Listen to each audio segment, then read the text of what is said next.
is up, everybody? Well, that was kind of weird, kind of a I was like, funky. I Oh, can't it hear is. you. StreamYard's breaking down and shit. Must be ran by Activision as well. What the hell? Did Apple buy it or something?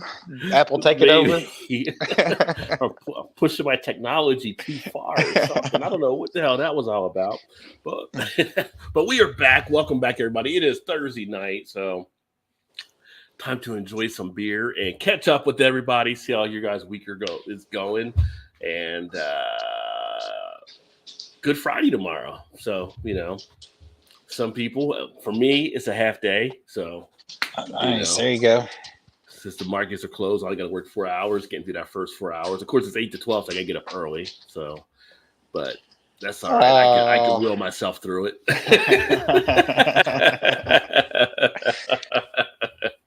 If you're looking for pity, you're not going to get it. Are you working all day tomorrow? Yeah, I am actually. Oh, so I know a lot of the financial places, they're kind of, well, I think banks are open, aren't they? Are banks open tomorrow? Yeah. So yeah. I know the market closes at 1. So now I don't know not sure how busy we'll be, but yeah, we are open. They made it a point on the printout at the beginning of the year to show you what all the holidays were this year, and it was asterisk like Easter is not a holiday, but the banks will be closed. I'm thinking, well, Easter's on a Sunday; they're closed anyway. So what difference does that make? Oh, gosh. Yeah, I'm happy to get some time off, but still, like this, the last weekend before taxes are due, so I'll be spending some time doing that as well. That's always not fun. Nobody ever said they love doing taxes that I'm aware of. Right. Even the guys that get paid off of it hate this time of year. Yeah, exactly. They're like, call me next week. I got taxes I'm trying to get done out the way. All right, I know. Pulling their whatever hair they got left out. Shout out to everybody coming in from the crowd, the audience, wherever you may be. Shout out to Big Daddy in the house. Big Daddy. Cheers, homie. And I saw your package was delivered. So his package there is at his mama's house. So you're going to pick it up on Sunday for Easter. So he's getting that's his Easter basket. He'll get a nice Easter basket of what I sent to him. So I still gotta get mine out. I got a couple IPA. Well, I had a couple IPAs about a month ago that I was gonna put together, and I just never did do it. So I'm like, nah, I can't send those. I gotta get a couple, maybe a little more, little more fresh. No, I didn't drink them, you son of a bitch. No, I haven't. Well, maybe I did. Now, hopefully you enjoy Big Daddy there as well, and that'll be something there. And then also Trez, who's one of the members, he's a member now in the member community. I actually sent him something too, so his got delivered today. He'll probably pop one here a little bit later. He usually gets in a little late. John Pierre, what is happening? Cheers. Well, on this one on Thursday, Toss One Back is just me and Todd that do the show. So John. Sometimes I have the ones where we open it up and we'll do like a beer type chat with people, but right now it's just us two tonight. And Big J says, cheers, sipping a Voodoo Ranger.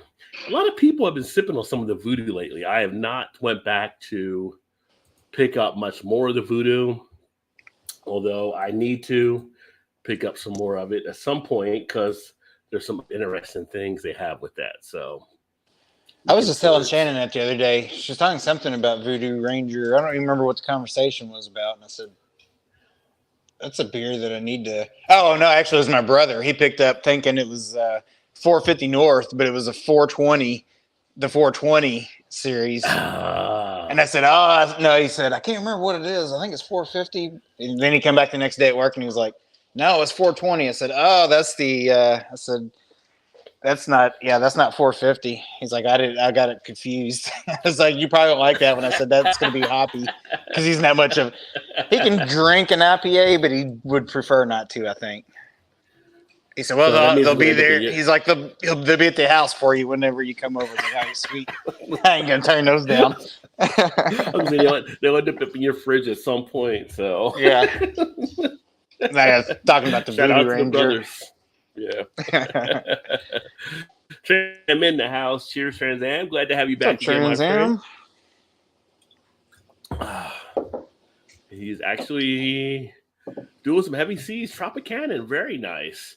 Oh, I actually reviewed that years ago, but now in Baltimore, I haven't gotten it since I've been here, but it's still a pretty popular beer. And I don't know if you saw the video I put up a few weeks back, but I went to their brewery and did some on-site stuff there too with Heavy Seas. So interesting. I thought it was going to be bigger than it actually was.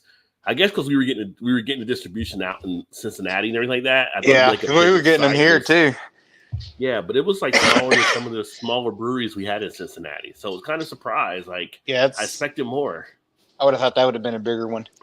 Yeah, I figured it would be kind of like maybe like around a Mad Tree type size or something, but no, they were more like kind of like a Listerman type thing. Wow. Or Urban Artifact. They weren't like really as huge. Although Urban Artifact is growing out there, I know. Yeah. But they were definitely smaller than I expected.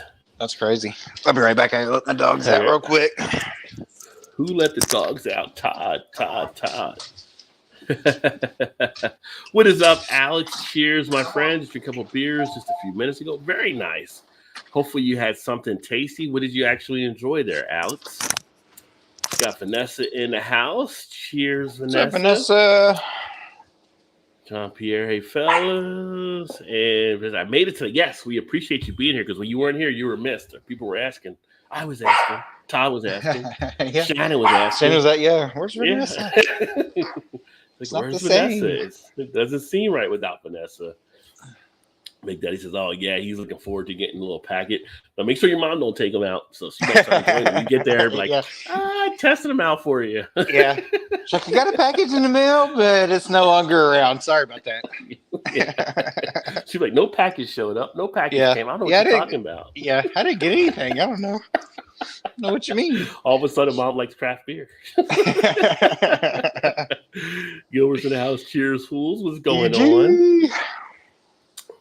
Gene breaking out the Natty Ice.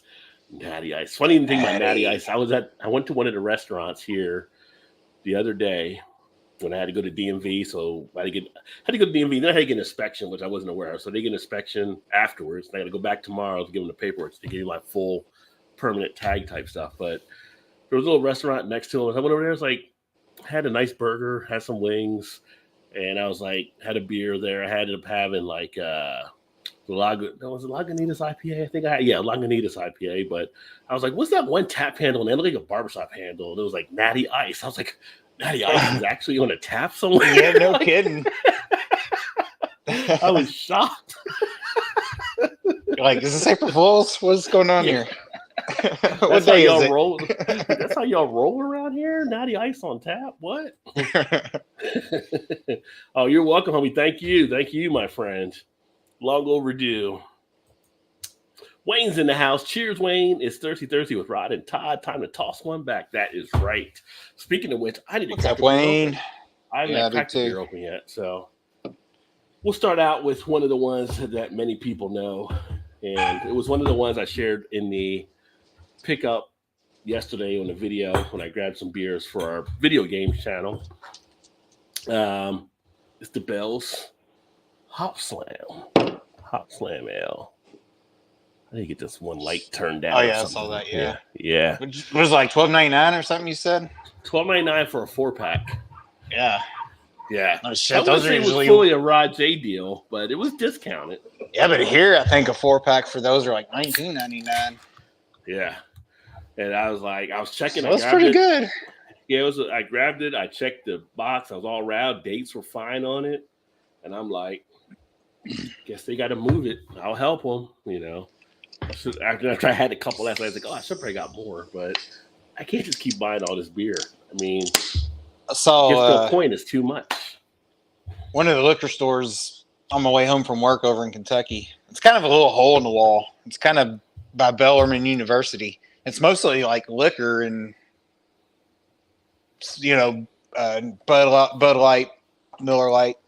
But they get like a closeout deals on craft beers. And today they posted on Facebook that they had cases of, not Hop Slam, but Two Hearted Ale. So you could get a case of it for $14.99.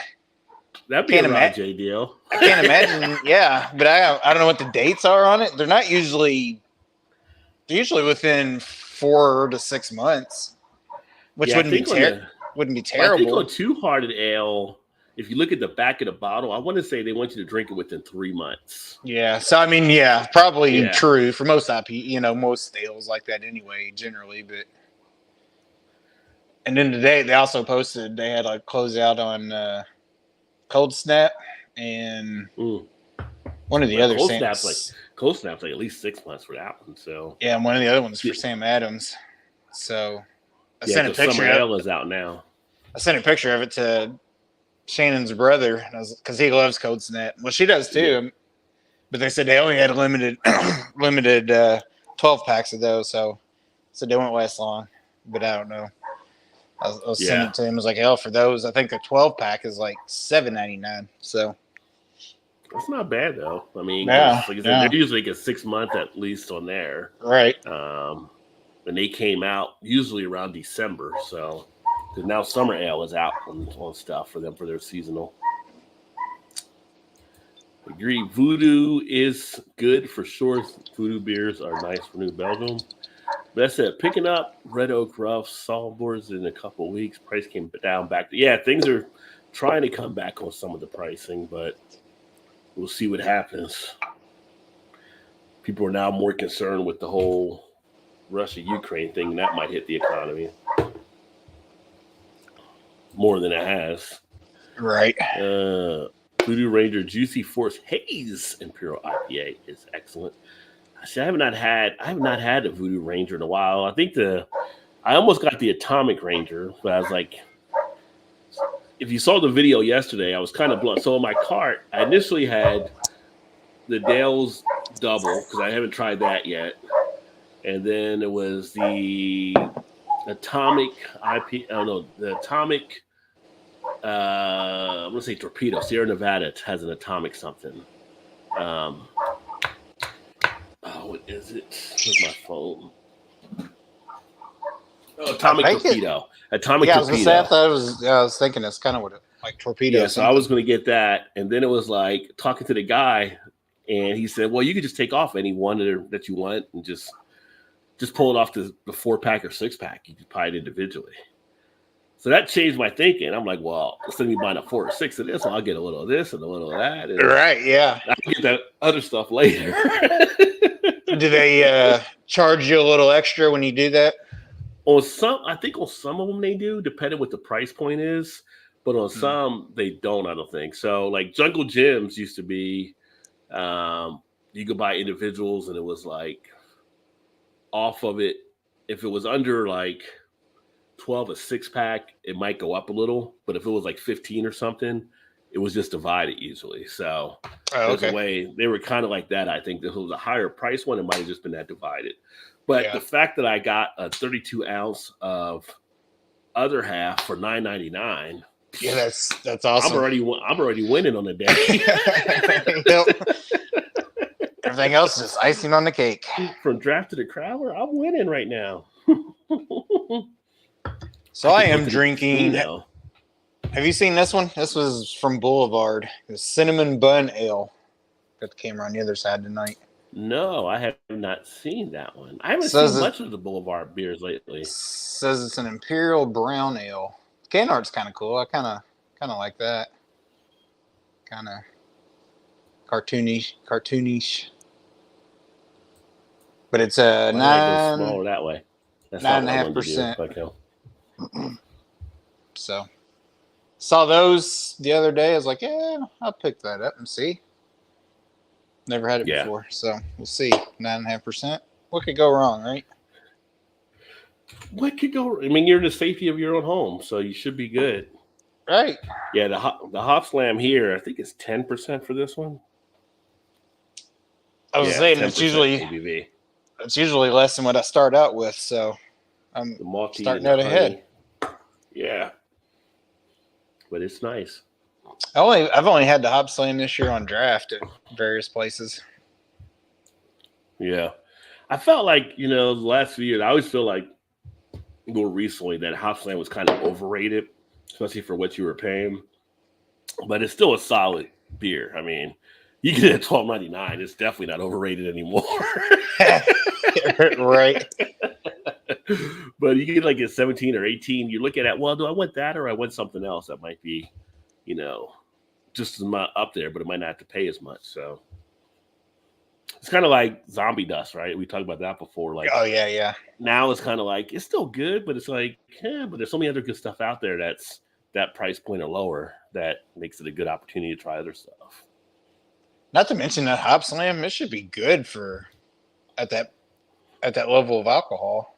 I mean, it should be good for, Yeah, it'll be at least like 6 months or so, but it You're won't right, last more right. than it won't last more than like 2 weeks here or a week. Well, probably, yeah. so, But I mean, what's that usually come out in February?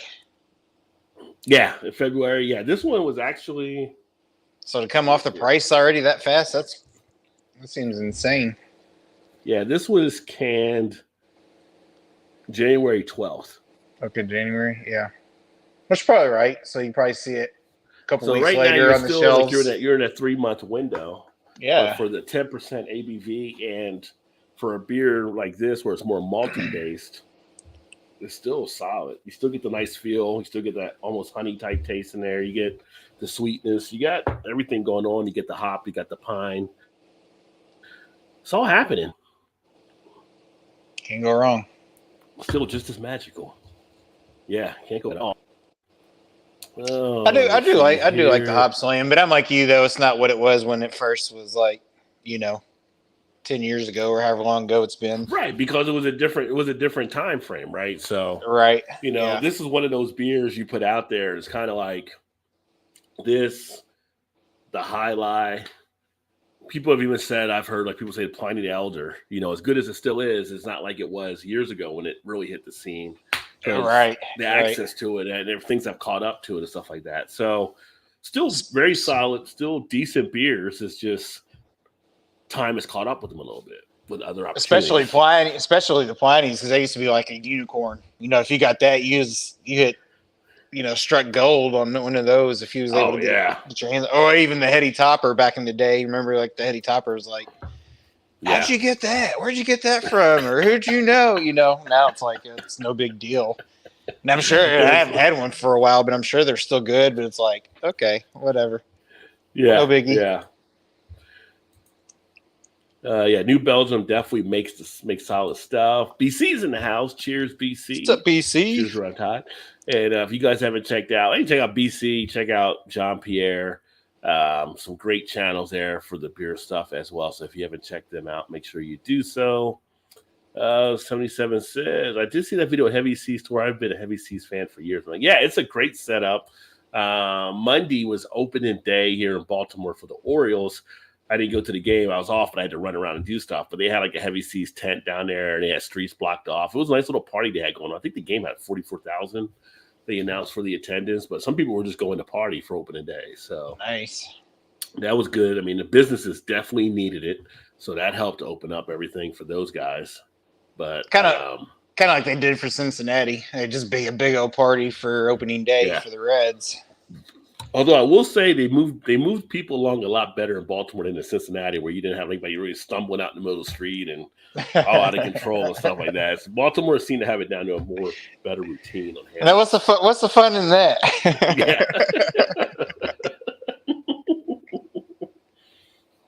But I'm sure some people were getting lit. Let's see. Migraine that lasted 3+ days, probably due to not sleeping for days. Wow, that's a long migraine for sure. Well, hopefully you're feeling a lot better now. John Pierre, the whole Voodoo Rangers series, excellent. Yeah, that's still like my one review of Voodoo Rangers, like one of the more popular reviews on the channel. I don't think you can go wrong with the new Belgian Voodoo. You like the Voodoo they do. Emissions law is very strict in Northeast, especially in Maryland. Yeah, Maryland emissions and licensing. I mean, you get hosed when you come here. So we had to basically, even though we have a lease, we had to pay an excise tax on the total book value of the car. We don't even own the car. Oh wow! And we're getting rid of the car like in September when the lease is up. But whatever that book value is, no matter what it is, you pay 6% of that.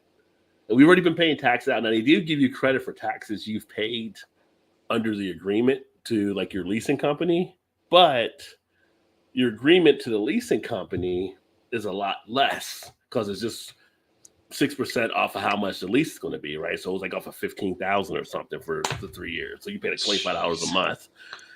No, they're going to take it to like 36,000 or whatever, and it's like, yeah, that's that. You're getting shook down. They're just, like, drop your pants trowel right there in the middle of DMV because you're about to get some right now. So, yeah. They don't even ask you what lube. They just no go to town. They don't even offer. Yeah, right. Like at least take me out dinner or something. The first at least one time. At least, but the thing is, when we went the first time, the lady that we were dealing with didn't know how to even figure it out. She was going to be like $2,400 or whatever, and we're like, whoa, that don't seem right. And it's like, so I came back after talking to Kentucky and talking to Maryland. And we went back, and then the lady we went back, I talked to, and she was a little confused, but her manager was there. She's like, "No, you do it like this, you do it like that. We credit this." So it ended up being like $1,500. Still not something you want to throw money out of, but I'm like, yeah, it's a lot better from what it would have been. And the one lady was like, "Well, who didn't know how to do it last time?" And I said, "This lady," I described the lady. The lady was sitting right next door in the next cubicle. And the lady I talked to last time didn't know what she was doing and what she looked like. And I told them, and they're like, I was like, "That's her right there." That's what he's like. You go, right there. and all of a sudden, she went on break for like 20 minutes. Yeah, I'll be back. It's like you might want to train her because she doesn't know what she's doing here. So. And then like if people wouldn't have checked it, how many people have gotten hosed, right? Like they didn't know, they just went along with it. Yeah, make sure you check your stuff when you move into these places. That's crazy. Let's see, James in the house. I can pull it up here. What's up, James? Up for the night. See, Alex. Just check the Facebook crowd. Let me know your friend. How you enjoy those beers if you can get them. Yeah, I'll take a look at that later, Alex, to see what you sent over. Cold Snap was so to me.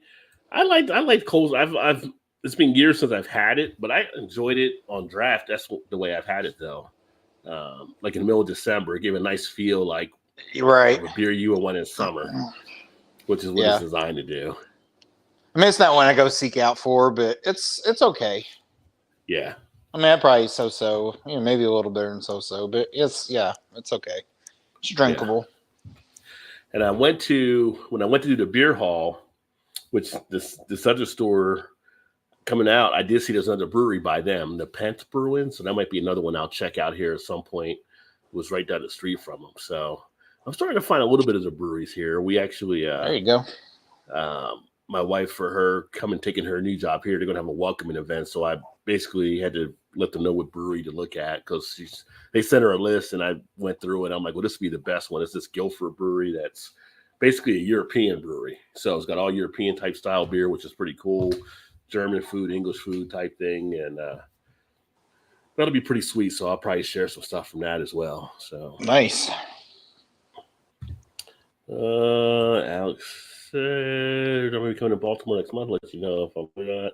So you want to hang out, just let me know. I can call you. Yeah, let me know. We'll see what's happening for sure. See what we can do something there.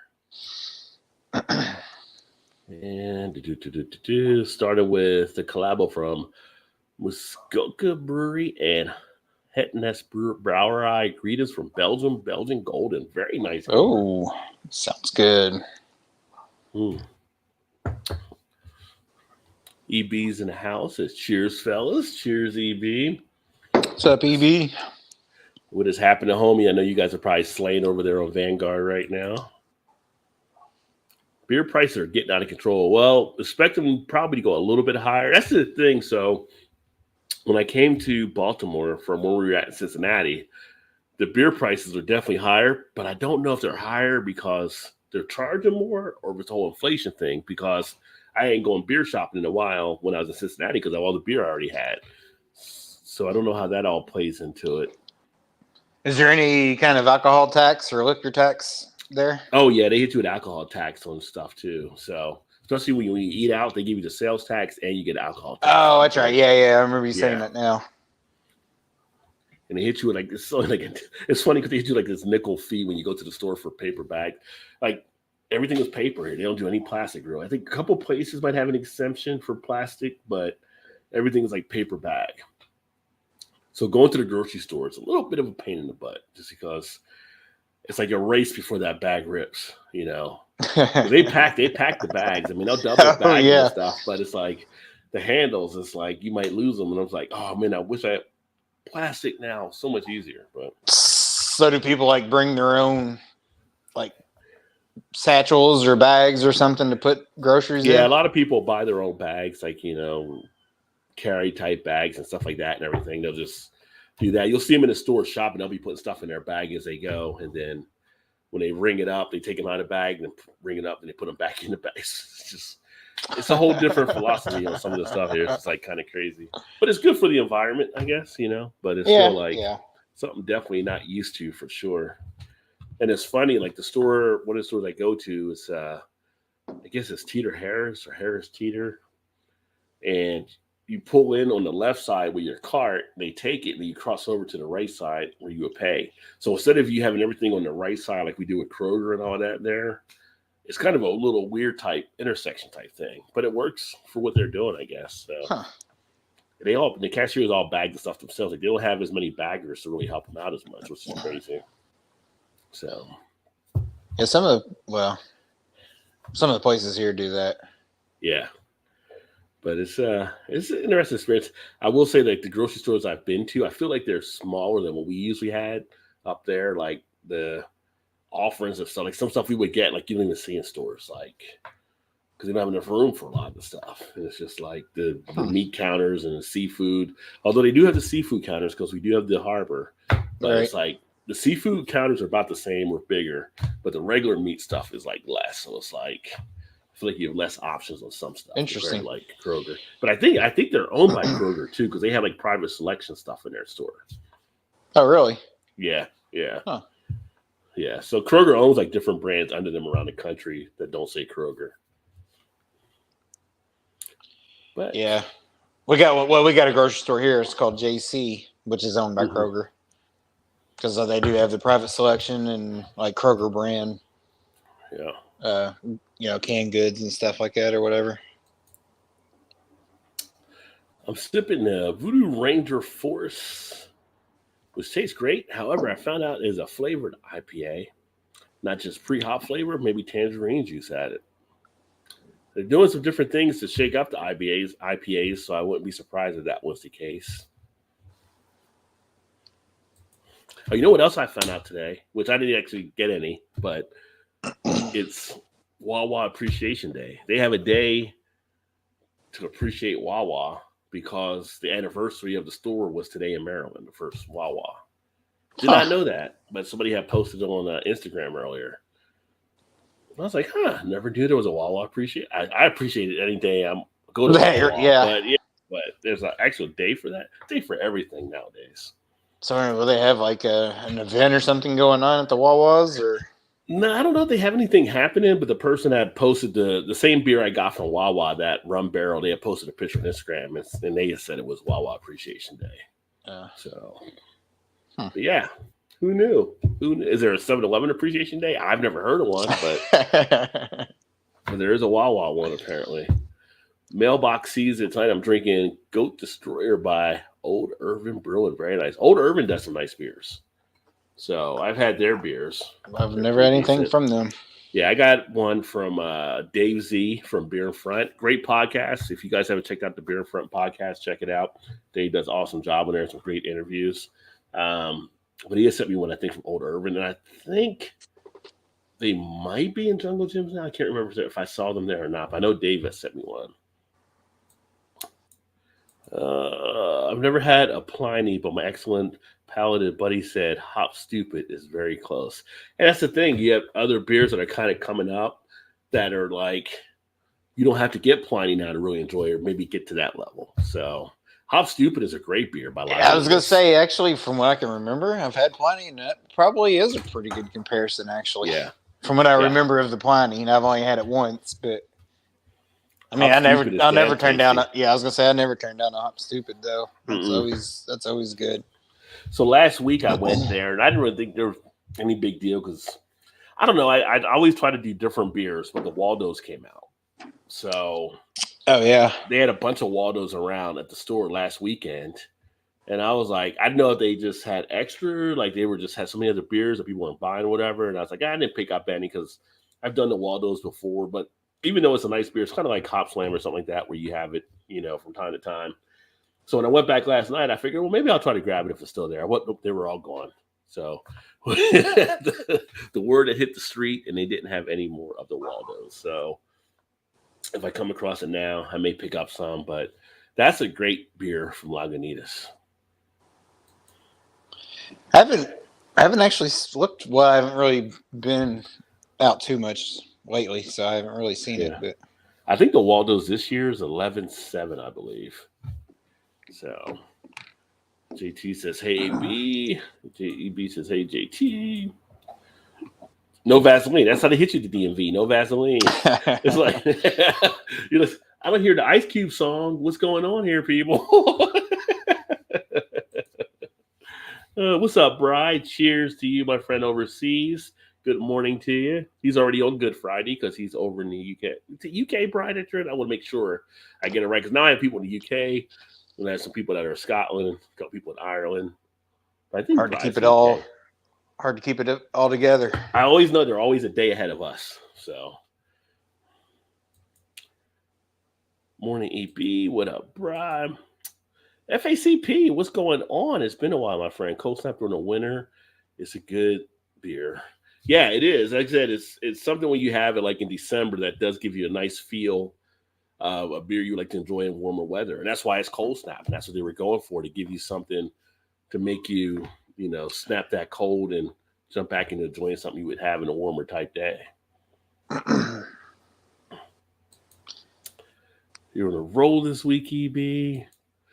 You're sleeping, and I'm trying out PGA. Oh, nice. So, speaking of PGA 2K21, Blake has streamed that yesterday on his channel. So I told Blake, I said, I think EB has it. So I said, me, Todd, Blake, EB, we need to get together and do like a foursome on there to have some golf fun. Oh, for sure. That's a fun game. Yeah. I still play it. Actually, I just finished my first season from when I first got it, like a couple months ago. Yeah. I haven't played it in a bit. I need to get back into it. The funny thing is, every time it always comes down to like Justin Thomas is always right there, right there with you or in the top 5 or something. I'm like, who Justin Thomas is? Yeah, it's like just because he's on the cover doesn't mean he has to be in the top 5 every single tournament, Cheers, Rod, Todd, everyone. Blake is in the house as well. Blake, EB, you liking it, bro? Blake, you good, man? From Bry. So far, so good, homie. Yeah, it's a fun game, and the cool thing is when you start designing some of the different courses on there that you can do for stuff too.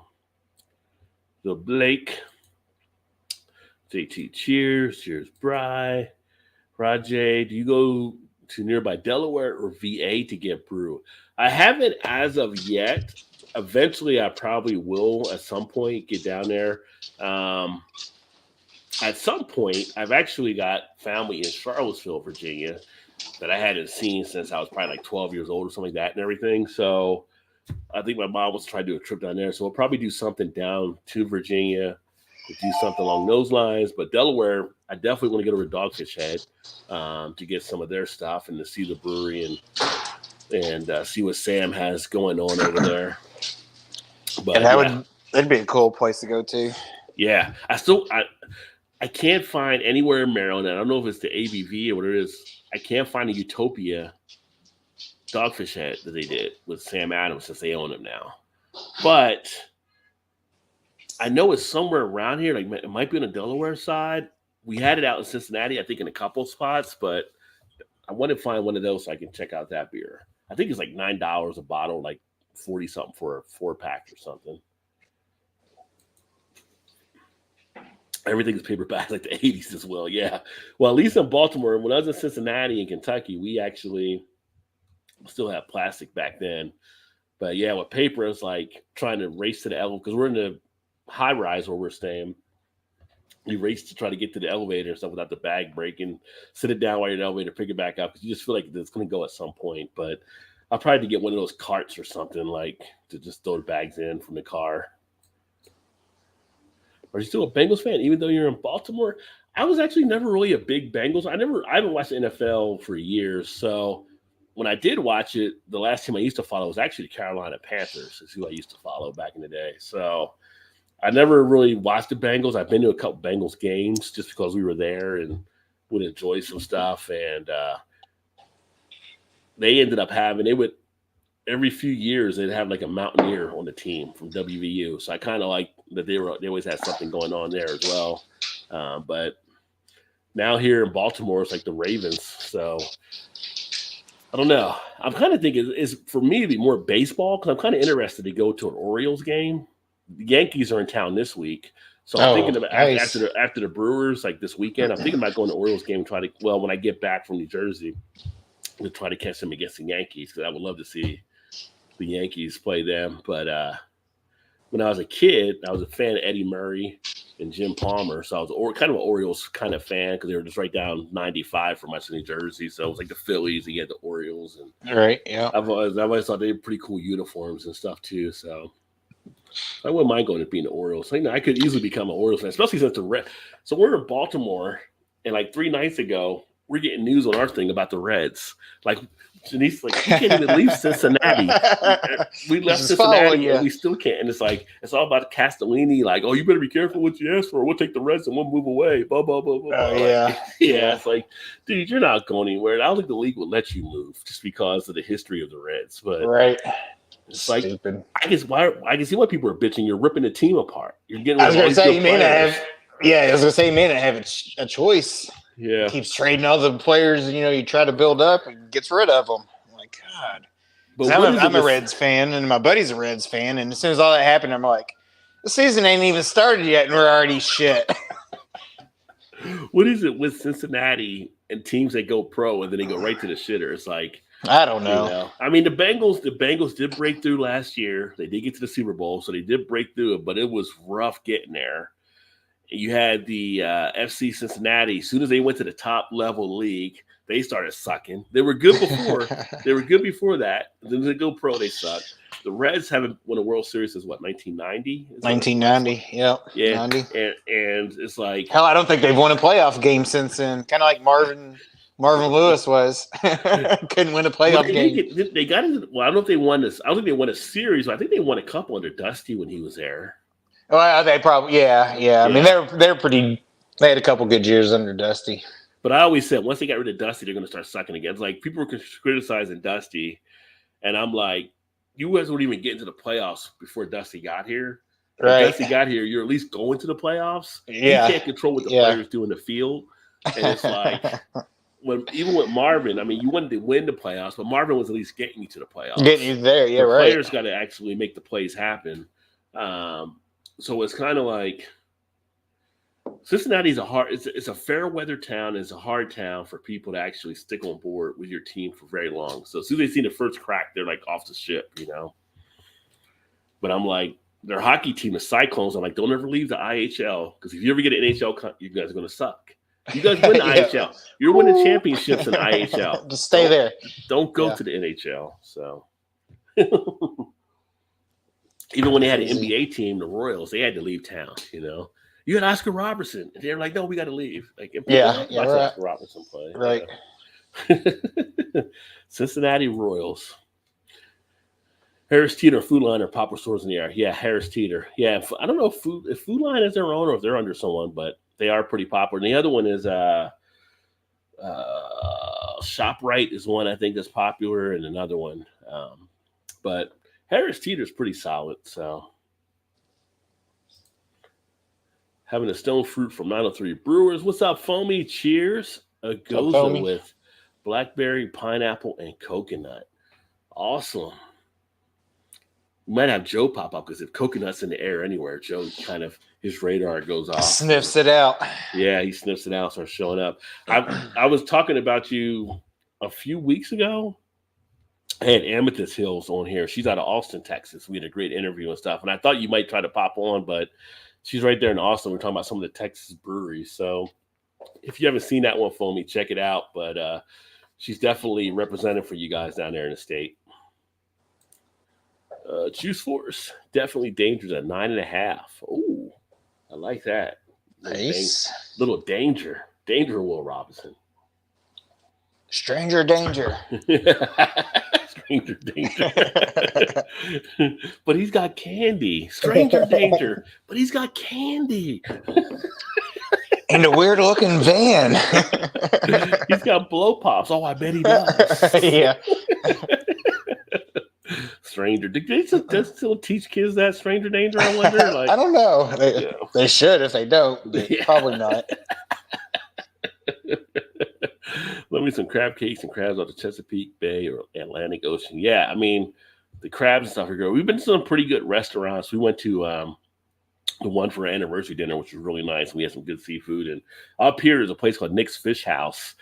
We went there like 3 times, I think, now, and always pretty tasty on some of the seafood. And they sit right there on the inner harbor. So people have their boats and stuff out there and everything like that. But you could drop some change there for sure. I was going to say, there's a lot of those places like market value or whatever. There's a few. Most of the menus when it's a seafood, there'll be something on there. Let's say market price or whatever like that. Everything. Yeah. Like if you get like lobster or something like that. There's some stuff that is kind of like, you know, a dozen clams, it'll be a certain price, or raw oysters are, you know, $3 an oyster or whatever it may be and stuff. Yeah. So, but yeah, Wawa is the best. And Wawa, I can almost live in a Wawa, you know, just. And then it's like got back, and I've always gotten the hoagies when I went to Wawa, but now it's got like the burgers, and they've got like the bakery section, and they got all kinds of different things they do. So people say it was like a gas station, but it's much more than just a gas station. It's much more. When you go to Wawa, you just know, like, I bring a Wawa, and EB's told me the other night, like, you can't keep mentioning Wawa. We don't have them here. And EB's had the experience of finding out what Wawa is now when he came up. So yeah, Wawa is it's like an oasis of good stuff happening. Old Irvin is great indeed. I did like the beers from Old Irvin. So far it's mostly pars, 2 bogeys, and 3 birdies. Yeah, I think Blake was like 7 over when I saw him playing, which is fine because he's just learning the game and stuff. But once you get the stroke down, once you know how to put the backspin on and do all kinds of things, then yeah, you'll be able to break through. Yeah, going through to the other side. Me and Todd, we playing this like it's like fucking tense playing Todd because we're like right on each other, like shots and stuff. Like, damn it, you back and forth like a stroke. You know, like 6 holes, maybe another stroke and tied up or whatever. Depends on what we play, but yeah. Cheers, my friends. What is up, JV? In the house, my friends. And what's up, JV? Yeah. Speaking of JV, I forgot we were supposed to. Oh yeah. Our sponsor. So let's go ahead and take some time. Segue to thank our sponsor for the show here tonight.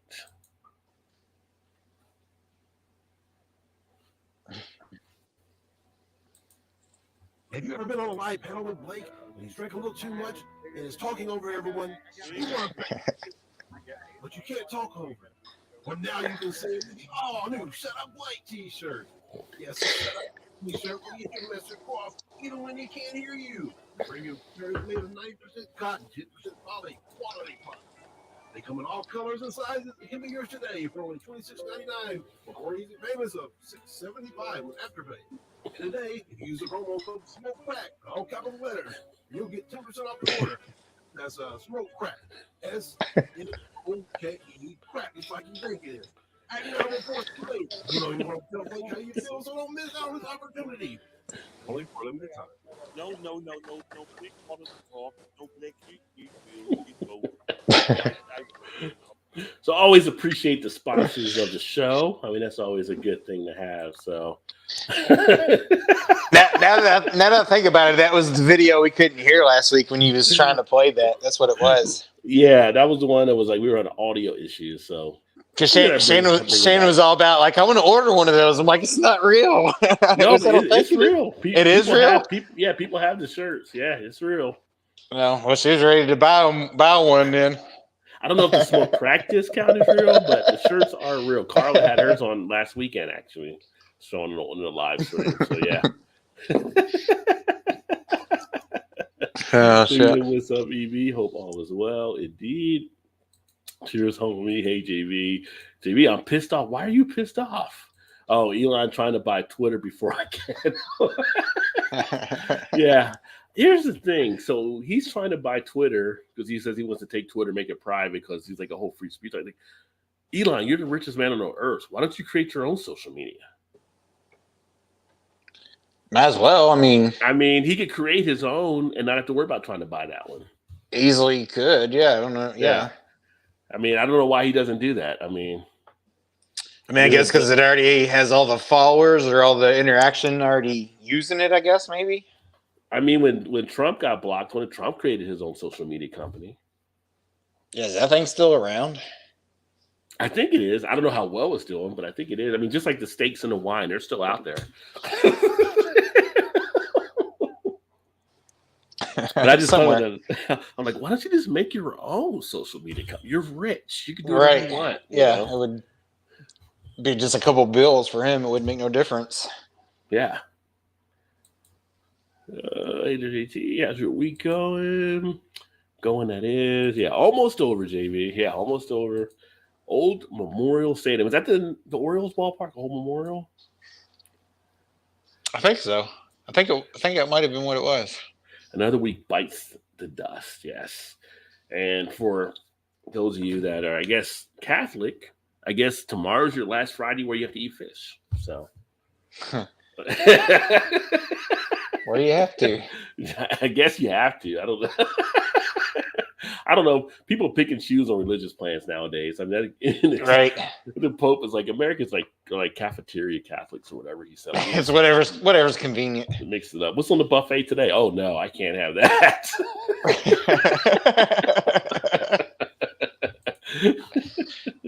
I think I know this John Pierre guy. I believe you do. JV, John Cheers. What's up, my friend Blake?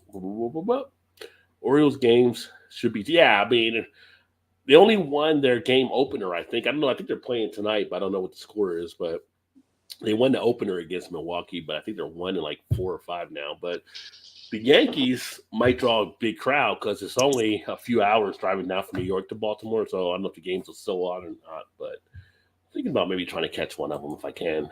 You're just a couple streets over from the stadium, aren't you? Yeah, I'm like 2 blocks. Well, yeah. I said technically like 3 blocks, but I can actually see the upper deck on part of my apartment where we're at. If we were like up one more floor, which would be the top floor where we're at, we would be able to see a good amount into like the top roundabout of the stadium. Okay. So yeah. In Chicago, going to a Cubs game costs 4 times as much as going to a Sox game. Yeah. And when the Cubs got that history too. So Wrigley Field's like one of those fields where people say, I want to see that field before I die. I don't know if people say that about the White Sox field. I'm just saying about the Cubs field. Yeah, people say that. Like that, Notre Dame, Chicago Bears, Soldier Field. There's certain fields or stadiums people like, if you're a sports fan, you want to see before you die. Yeah, I've been to Wrigley once. It's pretty cool. Yeah. I like Fenway. I would have liked to gone to Yankee Stadium before they built the new one. But I think it's kind of the same deal with the White Sox. I think they got a new stadium. Yeah. Well, not new now, but from, a long time ago. I heard you're playing golf games now, Blake. Yes, he is. I'm trying to, JV. There's a lot to learn about golf. Still learning. Not as easy as it looks on TV. Bearcats football is popular. So speaking of football, great segue, because I actually brought this up on the Lags, Libations, and Lost Saves last night when we did that show. USFL is back Saturday. Start Saturday? Yeah. Many of you may not know the USFL. I know the USFL. I grew up to the first time with the USFL. So some of you watching have. Is there any interest in seeing this as far as what may happen this time? Now, for people that don't realize, if you were too young to see the USFL, because like Blake, for instance, he was born in the 80s, the USFL actually had actual stars. Oh, yeah. Herschel Walker started there. Jim Kelly started there. Steve Young started there. Warren Moon. So you had Doug Flutie. You had Doug Flutie. You had actual NFL talent. I don't know if it'll go that way this time, but it's interesting to see if anybody's like pumped up about that. I thought I saw something that the ball or something is supposed to light up when they get across the goal line or something. See, that's more XFL now, right? That's what. Yeah. I'm like- You would think. I mean, that's what I was thinking too. Which XFL comes back in January. I don't know why we're gonna have 3 football leagues, but Maybe it was the XFL, but I thought it was. I don't know. but it's Something. like It was something was supposed to light up when they get to the goal line. That's the only time it does it, just so it knows, like a quick thing of if he scored or got across the goal line or something. if you broke the plane or something. You're right. Yeah. I mean, it could be a trying ground to see if it does work, and it might be something NFL adopts or how. I don't know how they have the agreements set up with the USFL for this time, but before it was independent. You know, Donald Trump owned the New Jersey Generals, and I can't remember who owned all the other teams, but you have like Brian Fisher is coming back to coach. I forgot so many other coaches, but you have actual NFL ex-coaches that are coaching these teams, and I'm thinking you're going to get talent that may have not gotten selected, or maybe you get talent that says, I don't want to go to the NFL, I'll go to USFL. Because remember when it came out last time, like teams were trying to get Herschel, but Herschel chose USFL because they paid more. Right. People were trying to get Steve Young and people were trying to get Jim Kelly, but you had a more lucrative. How many teams they got now that's starting out? I think I want to say it's like 8 or 9 or 10 or something. Yeah. I think it's the ones that were there before, because I know it's still the Birmingham Stallions. I know it's the New Jersey Generals. I think it's still the LA Express. So I think it's all the teams that were there previously. I'm not sure if they added to them. But you look at something like the Canadian Football League, they've been like, what, an 8 or 10 team league forever. And they've, they have success. Actually, I watched some of the CFL because I almost find like the CFL is actually a little bit harder than the NFL because you only have the 3 downs and you have to like return kicks. There's no fair catch. If you don't get the kick, the other team gets points. So it makes it like they make you have to do certain things on there.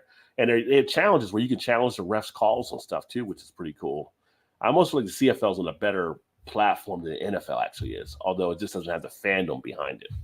Wasn't the field like a little wider and a little longer? It's wider and longer. Yeah.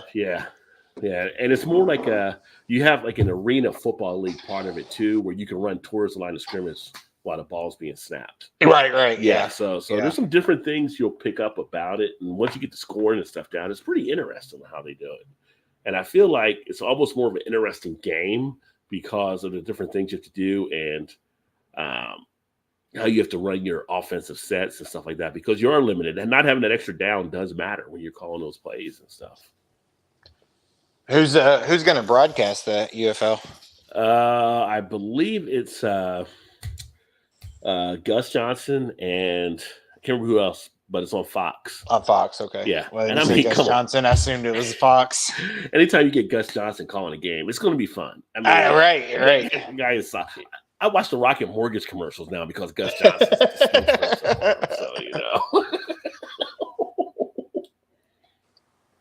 Gus is the man. So yeah, he's probably he's maybe my favorite. Probably. Yeah, watching college basketball kind of changed with him actually doing stuff there. I mean, you still had Rafferty, you still had Vitale, you still had some, but Gus Johnson was like a newer type person that came in and was kind of like more of a flavor type thing that he added to it that wasn't there before, or whatever. So.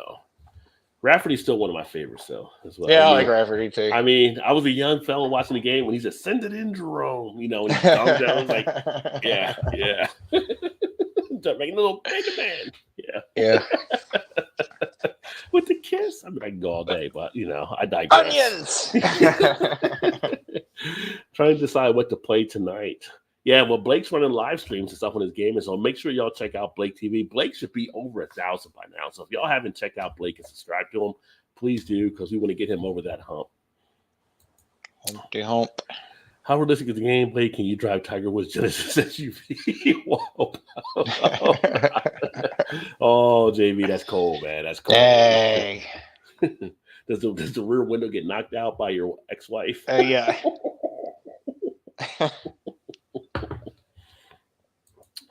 Blake, what difficulty are you playing the game at? No, sir, you can't do that. We already wrecked on the game. Oh, sorry, I missed out. Check it out. Yeah, definitely, Foamy. And if you haven't checked, I don't know if you're on Twitter and stuff. If you're on Twitter, check out Amethyst Hill's post because she's doing some great stuff out there in the beer community and the writing. And I'm going to have her on again for some other stuff too, but she's awesome. I played in the beginner, bro. Very easy. It was way too easy. You were in a beginner? You were 7 over. Sorry, I just threw that you're out not supposed to there. remember that. Yeah, you're not supposed to remember that. Just had to throw that out there. I got a course we got to play sometime. One hole is over a mile long. What course? You went to play a custom course or something. A mile long? What's the par on that one? 45? Yeah, right. Canada, you say, don't tease me. Yeah. Oh, Canada. What's up, Paul? Oh, always get your stroke down. Yeah, just like Charlie Pride, keep on stroking. No, Clarence Carter. Clarence Carter. Ooh, Clarence Carter.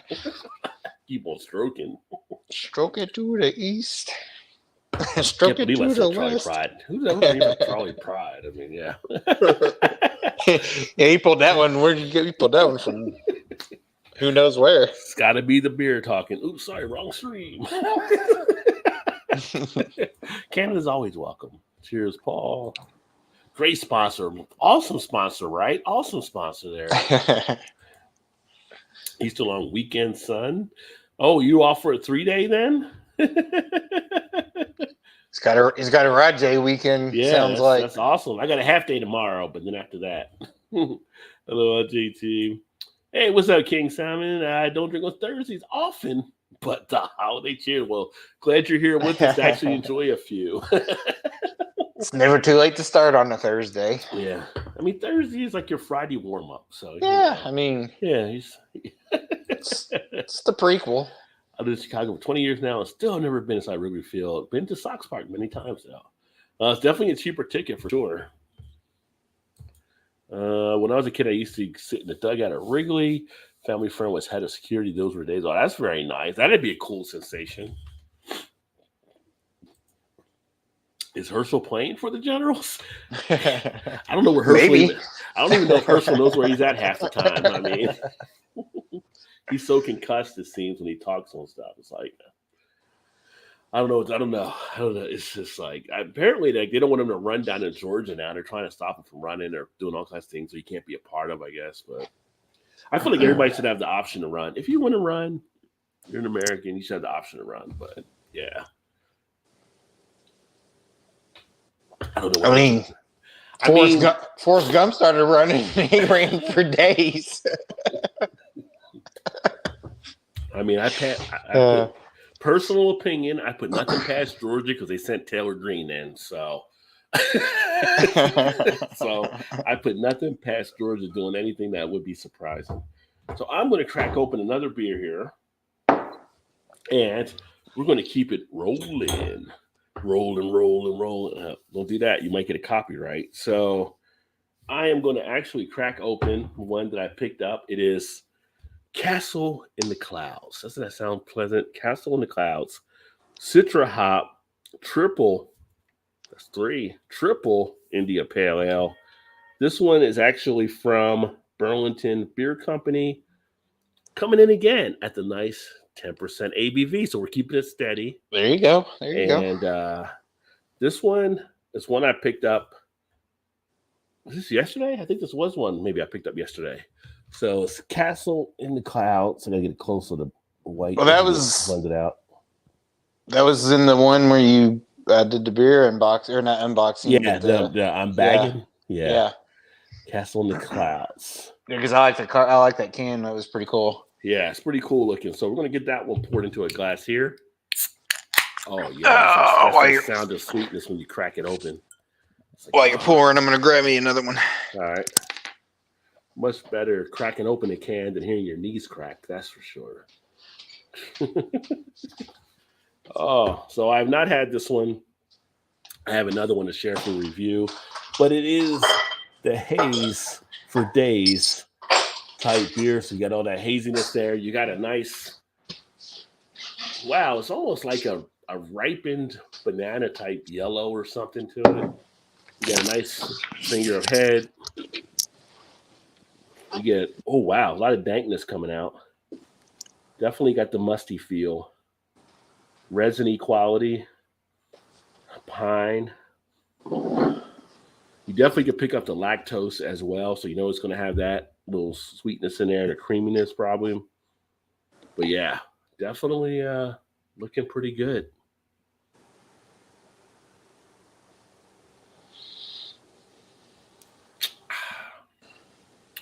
Yeah, that works. You get a little bit of a vanilla in there. Very smooth.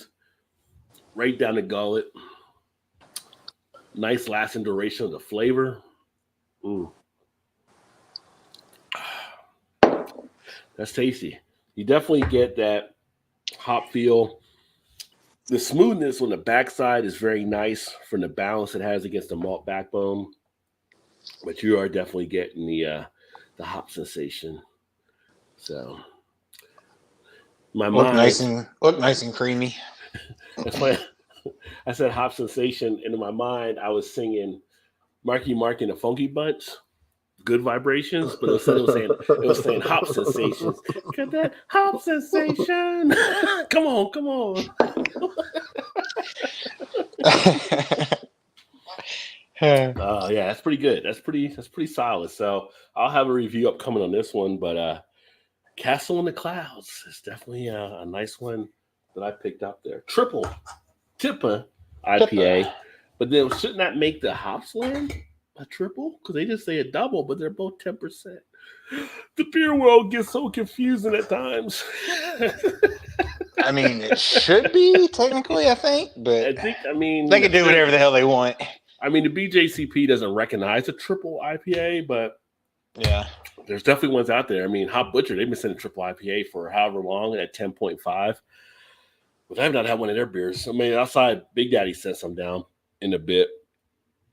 But they always are putting out triples. Need to send them your new mailing address. Oh, they have it. I don't know. Maybe I'm they off do? the list. Yeah, I don't know. But honestly, I don't know anywhere to put it anyway. Got demoted. The problem is when they send it, they send like all IPAs for like seven or 6 of the 8 beers that you get. And it's like, yeah, right. You got to push them all to the front because you're trying to drink them all. And you got the other stuff that gets pushed back. So honestly, I'm not getting anything from them. It's nice when they reach out, but I tell everybody, like, you don't have to send me anything. I'm good to go. I'm going to still go out and do what I'm going to do. But well, I mean, just throwing this out there, if they send you a box and you don't want to rearrange your fridge, you could just forward the box onto moi. Because I would drink them. I mean, I would drink them. That's true. You know? I could do that. It's like, oh, no more beer, please. No room. Like, hey, I got room. Send them over. I'll make room. Woe is me. USL, so on NBC and Fox. So I saw the one for Fox, so NBC will also be covering some games there. Which makes sense, I guess, because CBS usually squeezes them out and ABC owns ESPN. So what did you end up getting there? I'm interested to see if I'm not sure what last was some standout. Yeah, that's the thing. So the old USFL did have standout players that started in the USFL. So that's why I'm kind of curious to see what the rosters are going to look like. I just got a Too Hard to Deal. Oh, you went bells this time. Okay. I did. 2 of Hearts. All right. Old school. Yeah. I just rinsed my glass out with some water. Look at you, like a professional. The end zone will be Slime with a touchdown that scored. See, that's XFL, though, stuff. I would expect that. Which The Rock bought the XFL to do whatever they're going to do with it. I have no idea. What, 3 football leagues? I mean, that's 3 professional leagues. Remember, in a lot of places, college football reigns supreme. So, right, it's going to be interesting to see how all these things are supposed to get done. Hopefully, the NFL will use the USFL as a minor league system. That wouldn't be a bad play, but I think they're looking to use the XFL for stuff like that too. Though. So, I mean, I haven't heard much of the details. But when it came out the first time, they were competing. I mean, they weren't going head-to-head because it was spring versus your regular winter football.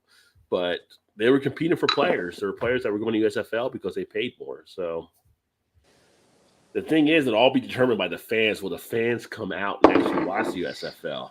That'll be if the fans do, and they start getting pulled away from the NFL, then that's what'll make a difference there. Well, the thing is, though, I don't know that it will compete necessarily like head to head because it's in a different Well, it's time different. frame. Well, not competing head to head because of the time frame, but competing financially. Because you go to a football game, it costs you if you got a family. Oh, yeah. Well, So I if mean, you're- that's yeah. any professional Yeah, sport. so now, if you're though. going to follow a team and you get dedicated to follow the team, it's going to be financial hits. So that I'm looking at, like the competitiveness will be in the dollars. Who do you want to spend money out for, the NFL or the USFL? But I guess also from the flip side, if you got guys that wouldn't necessarily go. Well, I mean, I guess I would say maybe they go to USFL just to experience it. Yeah. And like it and be like, oh, let's go to the NFL game now since you like this one so much. Especially with like kids or something. You could go in that direction too. But it'd be more likely to be like, well, let's just go there because it's half the price. I mean, I know some people that prefer to go to minor league baseball rather than major league baseball. See, I like with the cost and experience, you can take a whole family there, have a great time, and you'll see stars before they're actually stars. Yeah. See, I like going to minor league games myself. One, because the cost is, we go to Louisville games, which is the farm team for Cincinnati. Yeah. And for $8 or whatever it is. I mean, depending where you're going in a major league game, you might be half a car payment or so. I mean, easy. Hell, even going to the movies nowadays, it's like. Well, I remember when they first started the interleague play, and this is when my dad was still alive. We went, so he was always a Yankees fan. Him and my brother are Yankees fans. So when the Yankees came to Cincinnati for the first time, we took him. It was me, my brother, my dad, and one of my best friends. And we got to the park, and the guys carrying the big totes around with beers in them. Mm-hmm. He flagged him down, and he's like, "Give me 4 of them." He said, and of course, Dad is like, "Here, I'll get this one." And he pulls out a 20 out of his wallet. Now this is probably 2008, 7, maybe 8. Mm-hmm. I don't remember when it was. And the guy goes, like, it's $32. And my dad was like, I didn't want a whole damn case. I just wanted 4 beers.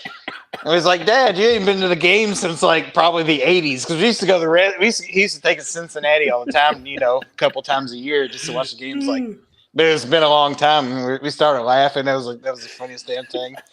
It was like, Dad, it's like $10 or $12 a beer now, not for You take a second mortgage out to buy beer in the game. He's like, damn, $32 for 4 beers? What the hell? You guys know you're the Reds, right? Like, you're not winning.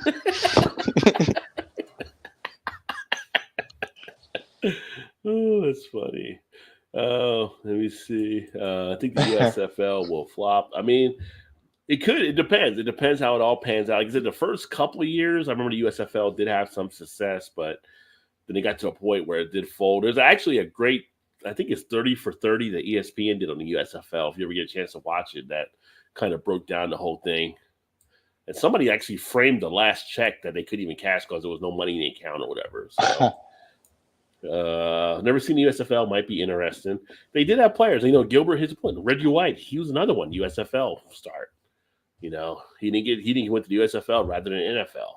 So you have Hall of Famers in the NFL that did start there. Which I'm interested to see what happens on the team. Like I said, I want to see. I haven't looked at online yet, but I want to see the rosters to see who they have there. Because if you do get some stud players out there, or you got some other ones that could play in the NFL, like talent wise, they're good enough to play in the NFL, and they chose the USFL, it would be kind of interesting to check out. Can't imagine. Well, no, I guess they could choosing USFL right away. Maybe They did back then. So. Well, yeah, well, that's true. That's true. That's what money. Money talks. Yeah.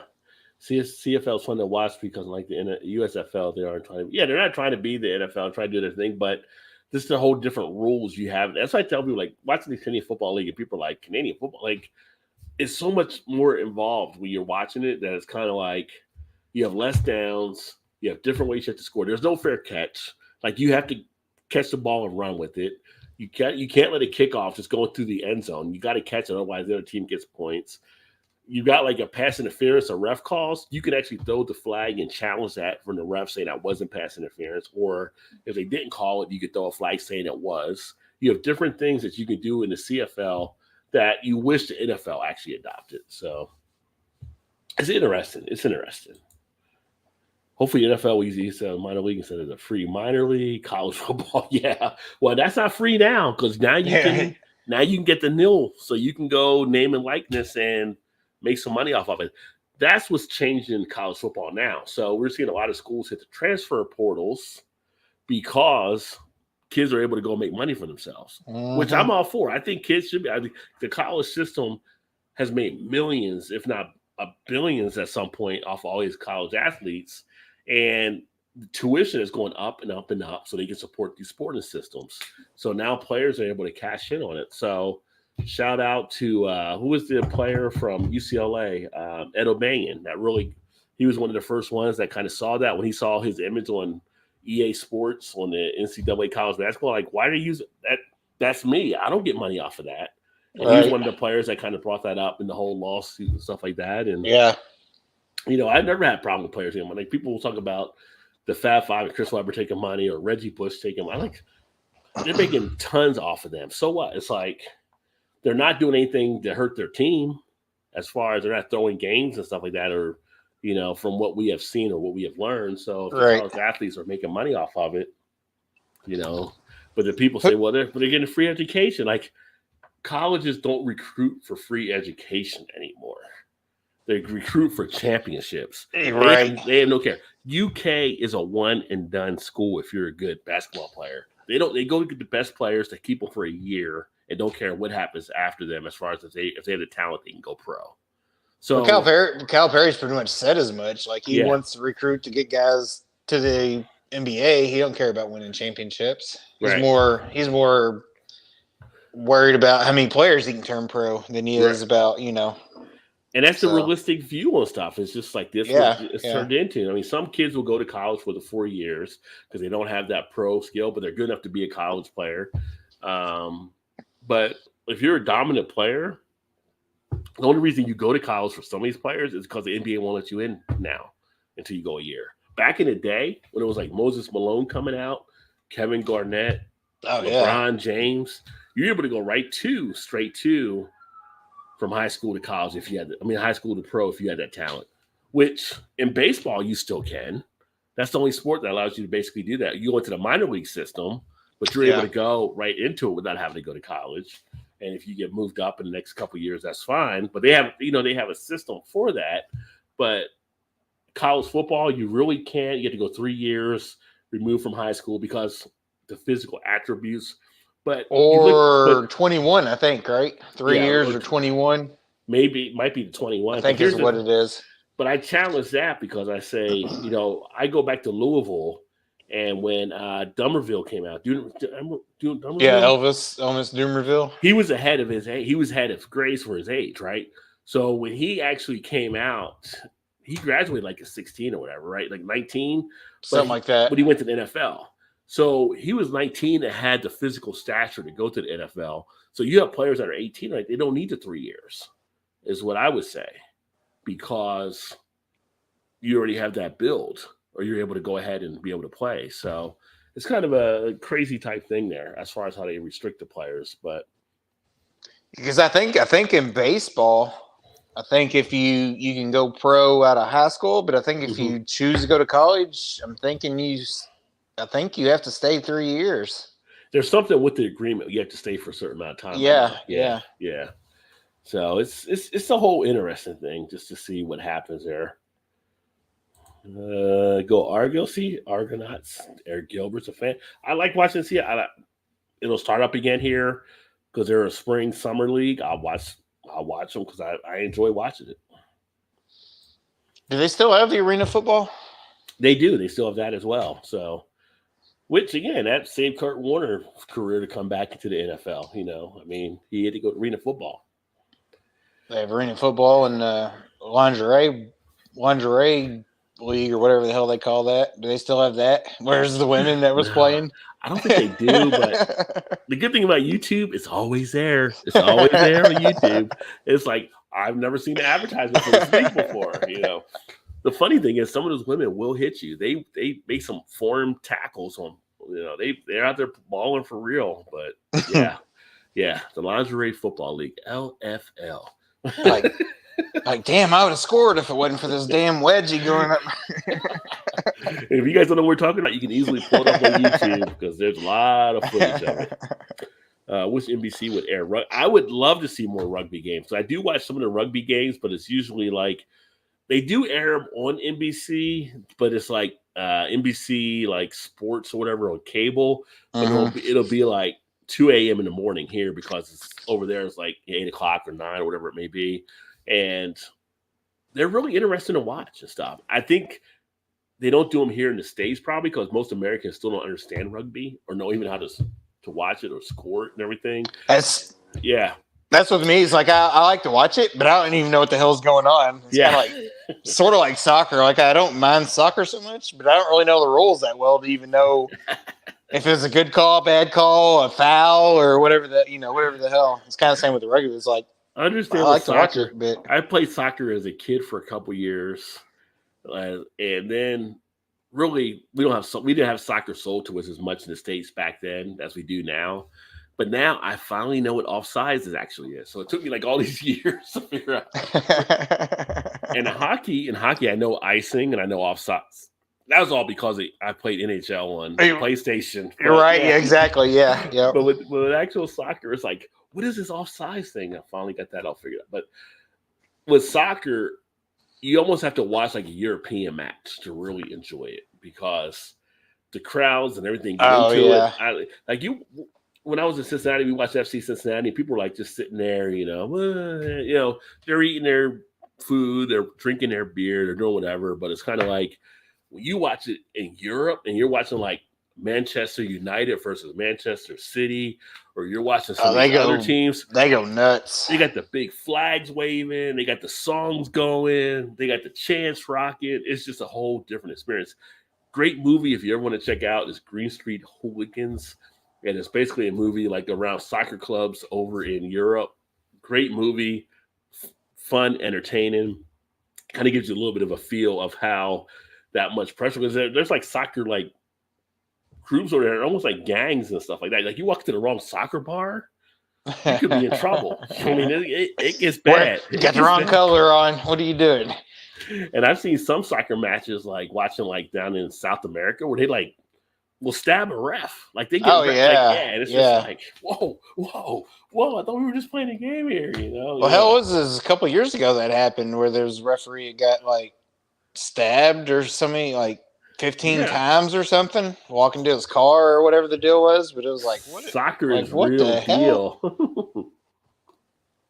That is real deal stuff, yeah. And EB said, or even AFL back in the day. I mean, that was the competing force of the NFL. And, before they had that merger between the two, but you had top talent on the AFL for sure. And I don't know if the USFL can do that in today's society, but that was a great competing thing. And then they merged them together. So who knows? Maybe the USFL becomes something that is powerful. JT, I love rugby. Yeah. I have friends in college that were on the rugby team. Let's see here. I miss Gus on March Madness. Yeah, Gus is solid. Gus is just like, his voice was just like velvet, like, He was doing some of the Big Ten. Well, Big Ten plays on Fox, so he does do them when they're on Fox Network sometimes on FS1 or whatever. Yeah. He will announce some of those, some of the Big Ten games. Yeah, I did on my gaming channel, which Rajay Gaming, for those of you that are watching, if you're into gaming, I did an ode to March Madness this year. I did it for the Lags channel, but I put it on that as well.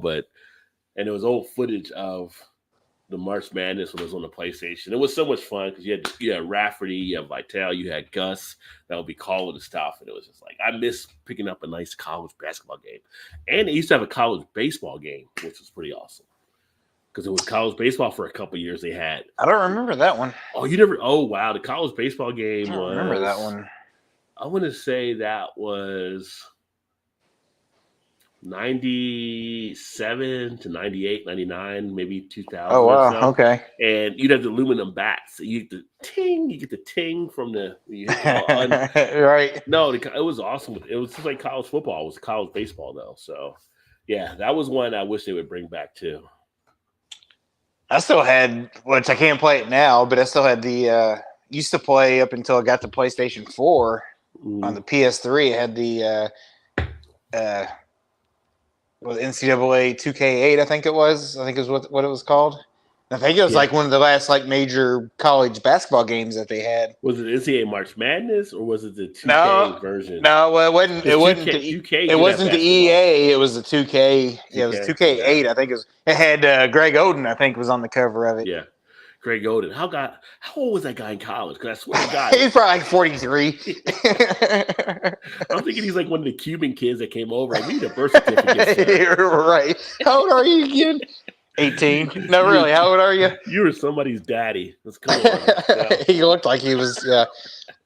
That was a guy I felt bad for his career because he got to Portland and the knees or whatever, and it was just like couldn't do anything. It's you feel sad when you see something like that. Oh, speaking of sad, what about Haskins? That was shocking. Like the whole. Oh, that was just terrible. I mean, that was really sad to hear terrible. last week. And here's a guy getting a second chance. And I don't know if they ever said why he was out there on the highway. If maybe he broke down or something. I never did hear either. I don't know what the deal was, but yeah, he was watching him at Ohio State and stuff. It was a guy you were rooting for. He's always a good class kid and doing all kinds of good things. And I've never really heard anything more about that. Did anything ever like come about?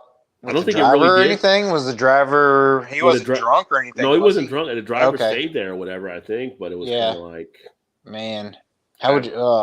Could you imagine if that area? Now I haven't heard too much more about it, but I got that the whole day on ESPN they were kind of just talking about the whole thing, and it was just like because he was slated to be the starter, wasn't he, for Pittsburgh? Well, Roethlisberger retiring, yeah, he was kind of looking to go into that, and after the Washington having a chance to come back and redeem himself, it was just devastating. I mean, that goes to show you never know when your time comes. So, no, do what you can when you can. Number's called. Your number's called. Yeah. JT seen rugby a few times. Really do like it. Yeah. Oh, I forgot EB thing. So yeah, like I never saw Gaelic football, but I've seen hurling before, and we just don't get a lot of that coverage here because I think it's just a lot of the Americans don't really know what it is really as much. I mean, you see it like on some of the ESPN off-channel type stuff, like in the middle of the night. Ocho, yeah, which. You make jokes like when like dodgeball came out and it was like the Ocho type thing, and then now I've seen cornhole. It really is, yeah. I've seen cornhole. I've seen dart, tag. I've seen tag. I've seen axe throwing. I'm just like I've seen the curling championships now are on there. It's like all these other things like. I've seen the video game championship type stuff. You got Madden. Yeah, like the Madden's a big thing on there. It's like I just never thought I would see some of the stuff I see in there. I'm like, what the hell just happened here? I mean, if I knew I could have a chance to be an athlete in the backyard of somebody's picnic throwing these bean bags, I would have definitely took it more seriously. Right? No kidding. Yeah, but yeah. So it's interesting to see all the different. Things well, I remember during COVID when COVID first hit, they were doing like they were playing horse on ESPN, but they were filming from like each other's backyards or whatever. Of course, they were like superstars. Right. They had like great big nice courts in their backyard, but they were streaming like horse. Yeah. Like, really? Is this? Come on, ESPN. Is this what you come to? I know there ain't nothing going on because of COVID or whatever, but it's like. Really? If they ever do red light, green light, I'm gonna be pissed because I used to kill it on red light, green light. I'm just saying. I wasn't. I might have been Squid Game capable. I'm not sure, but I know I killed it on red light, green light. Red Rover.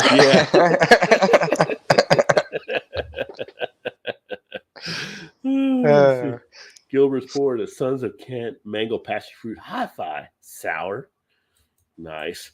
Speaking of Sons of, and that's all I got probably got Sons of. Next week is the premiere of the Mayans. I don't know if you saw it or not, Oh yeah, no. but the previews have been showing the Mayans basically going to war against the Sons of Anarchy. So you might have some of the people from Sons of Anarchy coming back if you're a Sons of Anarchy fan. Well, I need to go back and start over on season 2 because I never did finish season 2, so I need to go back and pick it up before it starts. Then I don't know when I'm going to watch it because I'm so far behind on shows, but I am set to record it, and I will be watching it when I can. It's a good show. Because I'm a few episodes behind on Snowfall. I finally got caught. Well, last week I fell behind on Snowfall, but I got caught up until last week. That got some crazy stuff going on as far as I think I'm about things that are happening 3 through. Is it over now or no? No, I think the last one. Well, you know what? The last one might have been last week. It's either last week or this week. So I either got 3 or 4 recorded. I need to watch yet. But the way they're setting that up, that's going to be a little crazy. The last one I watched was pretty funny on how it would happen. I can't tell you what happened because you haven't watched it, but it was pretty hilarious at what happens. I can't tell you. Okay, yeah. I probably will know when I see it. But this is what Rod was talking about. I'll ask you about it. I might try to catch up on it this weekend. Yeah. Is this the last season for it, though? Is there going to be another season? Do you know? I don't know if they said. I mean, this is like the 4th season, but it seems like they're still going forward if they can. I mean, yeah. I mean, it said the season finale upcoming, so I'm thinking there'll be another season, hopefully. It's such a good show right now. I know Better Call Saul starts, I think, Monday, maybe? Yeah. Do you watch that? I haven't watched it. I always wanted to, but then I felt like I never got into it because I never saw Breaking Bad. Everybody's like, "Yeah, I see Breaking Bad too." Watch that. And I didn't watch Breaking Bad. I didn't see Saul. Yeah. Well, you don't. Well, yeah, you kind of do because they introduce a lot of characters later in the season or in the. They have a great cast though. Second or third season. Yeah. Let's see here. Southern Ontario brew there, Eric. Yeah, he's representing Canada as well. Happy to see that Todd grows like me when he gets up. Big Daddy caught your girl. Come on, Big Daddy. Call me out like that. Now having a tastiest nitro from Saloon Door Brew and a milk stout with peanut butter and chocolate. Cheers. Oh, very nice. Peanut butter is becoming a lot more popular out there. I mean, the last few years we've seen it getting more, but I feel like there's more and more peanut butter beers out there now. And I still need to drink the peanut butter beer that Big Daddy sent that I haven't had yet. Chatham at Middle Fruit. What's up, Chad? What's going on, my friend? Good to see you, brother. Cheers. The brewery sounded familiar, and I've had their stuff in the past, Paul said. I'm drinking OJ, which is Nelson Sauvin, double dry hop by Lone Pine. Oh, very, very nice. What do you think of that one, Chad? Is that Shannon talking to you? Yeah, she was telling me to. She needs to sit her ass down if she's going to talk to you because we're in the middle of a show. We're taping right now. And she knows we're live, so she needs to sit her ass down. So quit interrupting. He said, sit your ass down and talk and quit interrupting the live show.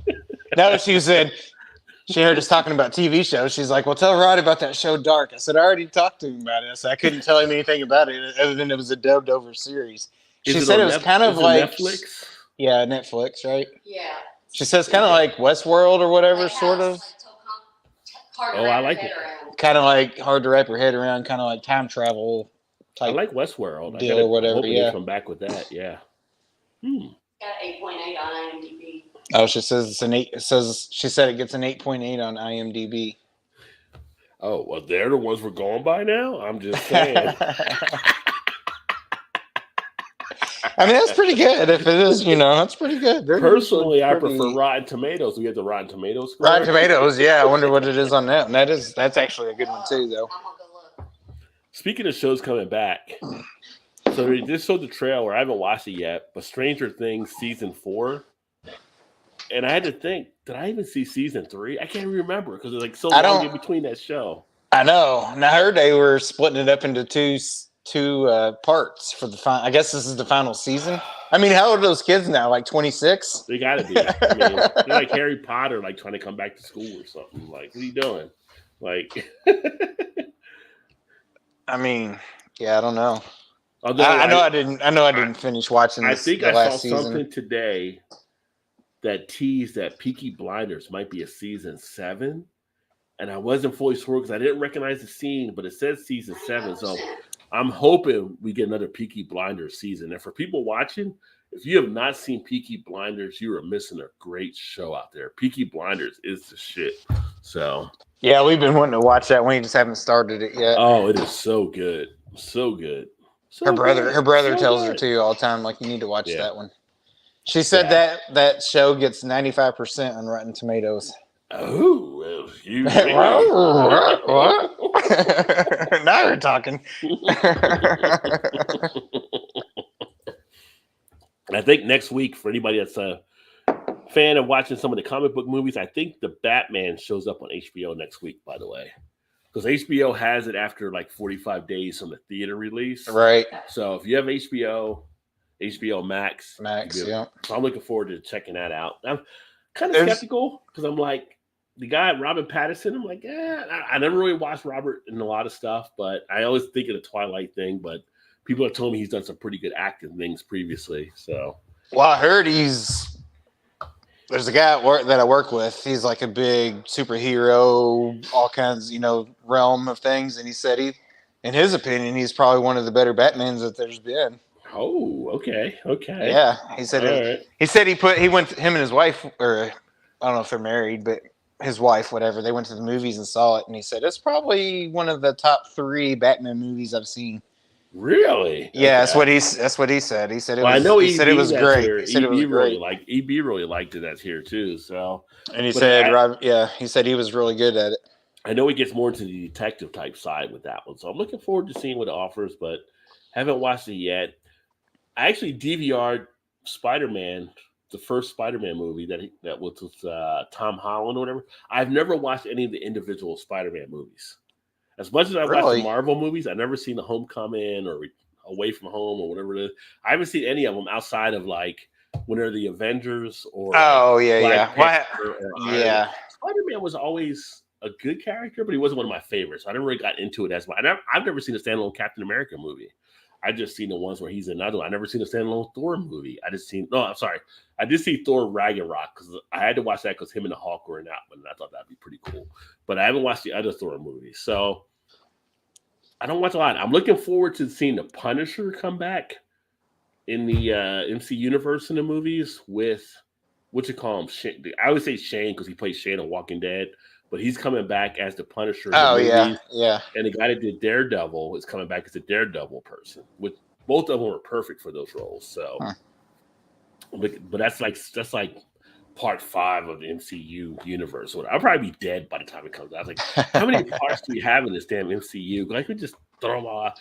And you always watch superhero movie. You're always wondering like something's going bad, like the Avengers, Infinity War. Wouldn't you think every superhero would have been called in on that? You would think, in theory, you would think, but yeah, that's why I always like the fun of Deadpool because he always makes jokes about that, like that. Yeah, those are pretty good. Deadpool was pretty good, and Ryan Reynolds is the perfect person to play him. Much better than Green Lantern. Much better. I wish they'd come out with was it Jessica Jones? I wish they'd come back out with those. She was good at Jessica Jones. I wanted them to come back out with her. The thing that with the Jessica Jones, and I like to see the dude come back as Luke Cage. I was kind of disappointed because the way that in the comics, Jessica Jones and Luke Cage are actually married. Yeah. So I was wondering if they were going to kind of piece that together in the show because the way the show was done, it was like Jessica Jones was also part of Luke Cage losing his first wife. Is there a way they were going to try to bring them back together or something like that and everything? So I feel like there were a couple episodes where it seemed like they were kind of like, like something there, but then, it never really went that far. But well, they got together, but then I felt like that's what I mean. That's what I mean. I felt like afterwards, after they found out, there was still something there smoldering, like they might rekindle or whatever. But we'll see what happens there. So, that's what I meant. Like I knew they, kind of hooked up, whatever. But it was kind of played it a little bit, as another storyline, but never really went too far, I guess. Yeah. So it's one of my other hobbies for people watching. I'm big into some of the comic type stuff. So yeah. Let me see And I did like here. the Punisher too, even though I didn't like that dude in Walking Dead. But Yeah, well, he fit perfect for the Punisher. Like oh he yeah, played that role well. I mean, Punisher was one of the comics I used to love to read. You know, people slam like Nicolas Cage on Ghost Rider, but I thought he was good as Ghost Rider.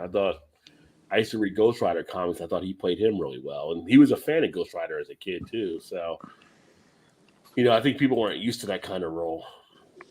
that's what it was. There's just something different that he's not done. And you're like, and plus, kind of like superhero type movies are always kind of hit and miss with people anyhow. The OJ is double IPA, 8.1 ABV from Portland, Maine. Very nice. Yeah, the beer I'm actually drinking right now, Chad, I don't know if you got it in time, but this is from Burlington Brewing Company. It is Castle in the Clouds, triple IPA that comes in at 10% ABV. So I did an unboxing video of this yesterday where I shared that beer too. Dave's in the house. What is going on, Dave? Slurpy Dave Pub. What's up, Dave? Beer and Beer Jokes. Check him out on his YouTube channel as well. He's always doing some different things there, some different jokes. Great guy. Always great to have you, my friend. Gilbert says Sons of Kent is very good brewer, but overlooked at Middle Fruit. And how's it going? Chap's doing well. It is Thursday, which means it's almost Friday, which means it's almost the weekend. And so it's Good Friday, which means I have a half day tomorrow. So I'm looking forward to that. Like, just got to get through 4 hours. Just give me 4 hours, and I'm done for the weekend. But Go. Isn't every Friday kind of a Good Friday, though? Is it what? I said, isn't every Friday kind of Good Friday anyway? I mean, it is, but it's not like it's not the Good Friday. It's not the day that Jesus was nailed to the cross. We still talking about that? Yeah, nailed to the cross. But he comes back. Well, wait a minute. Was he nailed? I thought it was 3 days. So I guess they count Friday when he came back on Sunday. Friday, Saturday, Sunday. Friday, Saturday, Sunday. I would think it'd be 2 days, like Saturday and Sunday. But then he comes back Sunday. Like they moved the rock and he's not there. He's like hanging. Hey, I'm over here now. What? Weren't you dead? You were dead, right? I think you were game of hide and seek. Yeah. Well, I played like I was dead, but I wasn't really dead. You're like, well, since you're up, how about hitting this water to wine real quick for us? right. How about you do some transformation for me real quick? Yeah. Oh, let me see here. Hey, oh shit! Look who's back. She changed her name. She's always changing her name. What is going on? Things are going well. Hopefully you are too. I'm actually, I think, closer to you now because I now live in Baltimore. Uh-oh. So she's just north. You can have a drink of Strawberry Quick. Strawberry Quick. meet you at the Strawberry Quick bar. The damn dog's in Todd. Oh, that was a while ago. If she can type, she can sit here and talk. That's all I'm saying. Right? She's supposed to go drinking with her brother tomorrow, so she didn't want to get on here tonight, so she wouldn't be hungover. Oh, I know. Hair of the dog. Like he doesn't know she'd be hungover. Right. Of all the 4 pro sports, baseball more economic. Well, baseball's got the agreement. Like you don't have to make money as a team in baseball because of the collective bargaining agreement. Because you could be a losing team and the way it comes out, if you're an owner, you're still profitable. The team sucks, but you still make money. Which is part of the problem because some of those teams, they don't have any, like Florida, like the Marlins last year, they had like a average attendance of like 2,000 or something last year. It was something stupid. When the Marlins went to the World Series, they couldn't get people in the stadium. No, well, that's true too. How are you going to show it on TV? Like your team's in the World Series and nobody's like sitting behind them. They're all on the beach and they're all doing whatever. It's like, right? Yeah, I mean, but you're rewarding mediocrity when it comes to baseball. Yeah, it shouldn't be. If you're not putting up, then you shouldn't be receiving as much. In my opinion, you should be able to. Well, you're cut down because that makes people work harder. You're letting people get by on not putting up a solid product. I also feel like too, though, at the time, though, it's like, well, kind of like the Reds. Let's just give our players away because we're still going to make money as a as an owner. We're not going to lose, so who cares? Why are we going to pay these guys Like Judge, Aaron Judge is up for, he's wanting like 180 million. I don't know what, it's something stupid. He won like a 10-year contract. The dude's like 31 Yeah. now. It's like, who wants to give him a 10-year contract and pay him till he's 41 years old at a bazillion dollars? Like, what the hell? Bobby Bonilla still collecting checks. Well, that's the best contract. That's the best contract ever, period. Yeah. That is the best contract, period. Whoever his agent was, he probably didn't make nearly enough money.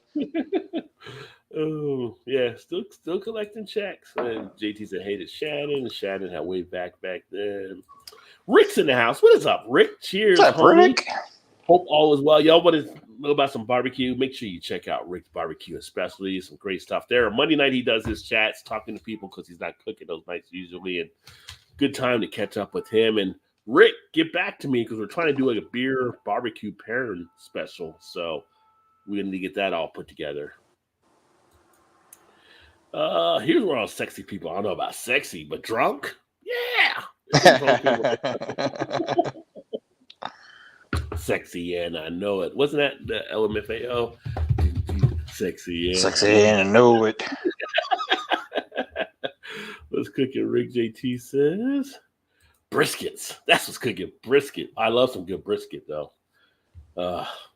It's funny. My one of my friends at work, they just went to Memphis, and I was telling him sort of barbecue places down there because he was like, he's not a fan of pork, but he can eat beef, and so.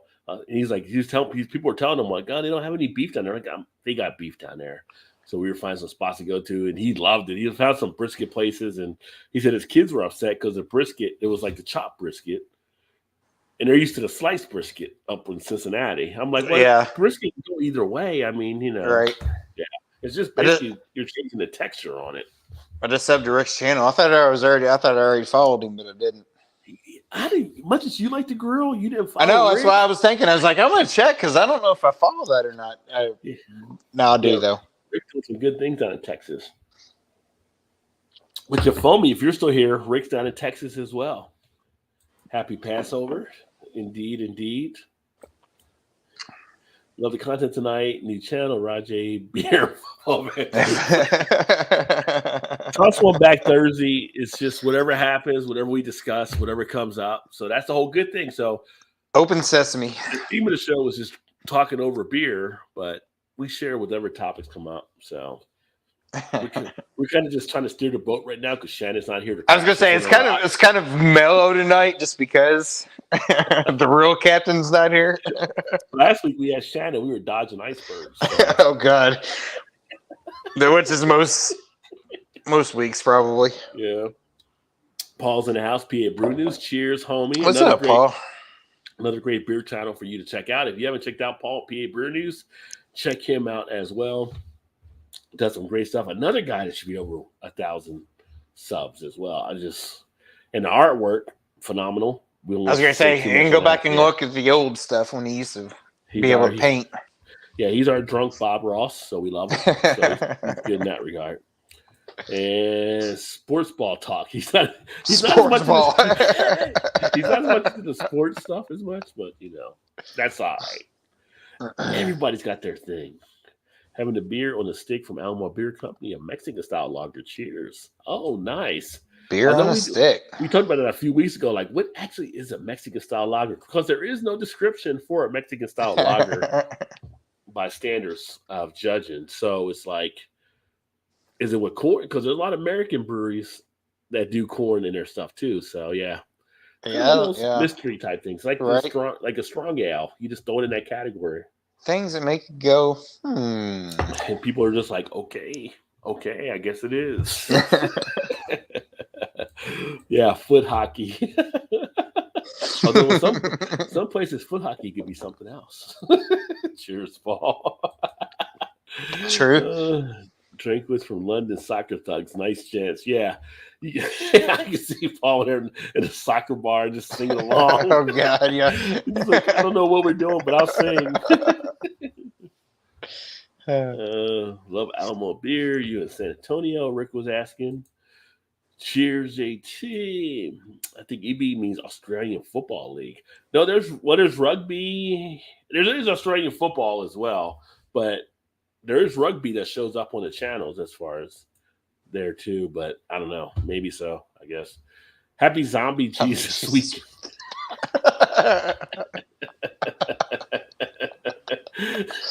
Yeah, he surprised housekeeping that morning when he was up and going. Like, wait a minute, what? He's ripping us off again. He's not going to even leave us a tip. Housekeeping? He's not Housekeeping? here. Winchester, PA. Nice. Yeah, would love to see Australian football on TV here. Hey, PA, you got over the virus thing? Okay. Oh, PA, were you dealing with the virus there?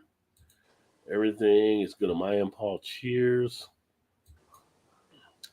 Digging into my third OIB, Go Destroyer mailbox, 7% JT's got it rocking tonight. Ooh. He's rolling. Limp Bizkit, rolling. Oh, yeah. They see me rolling. Is Limp Bizkit still a group now? I haven't seen if they've done anything in a while. I think so.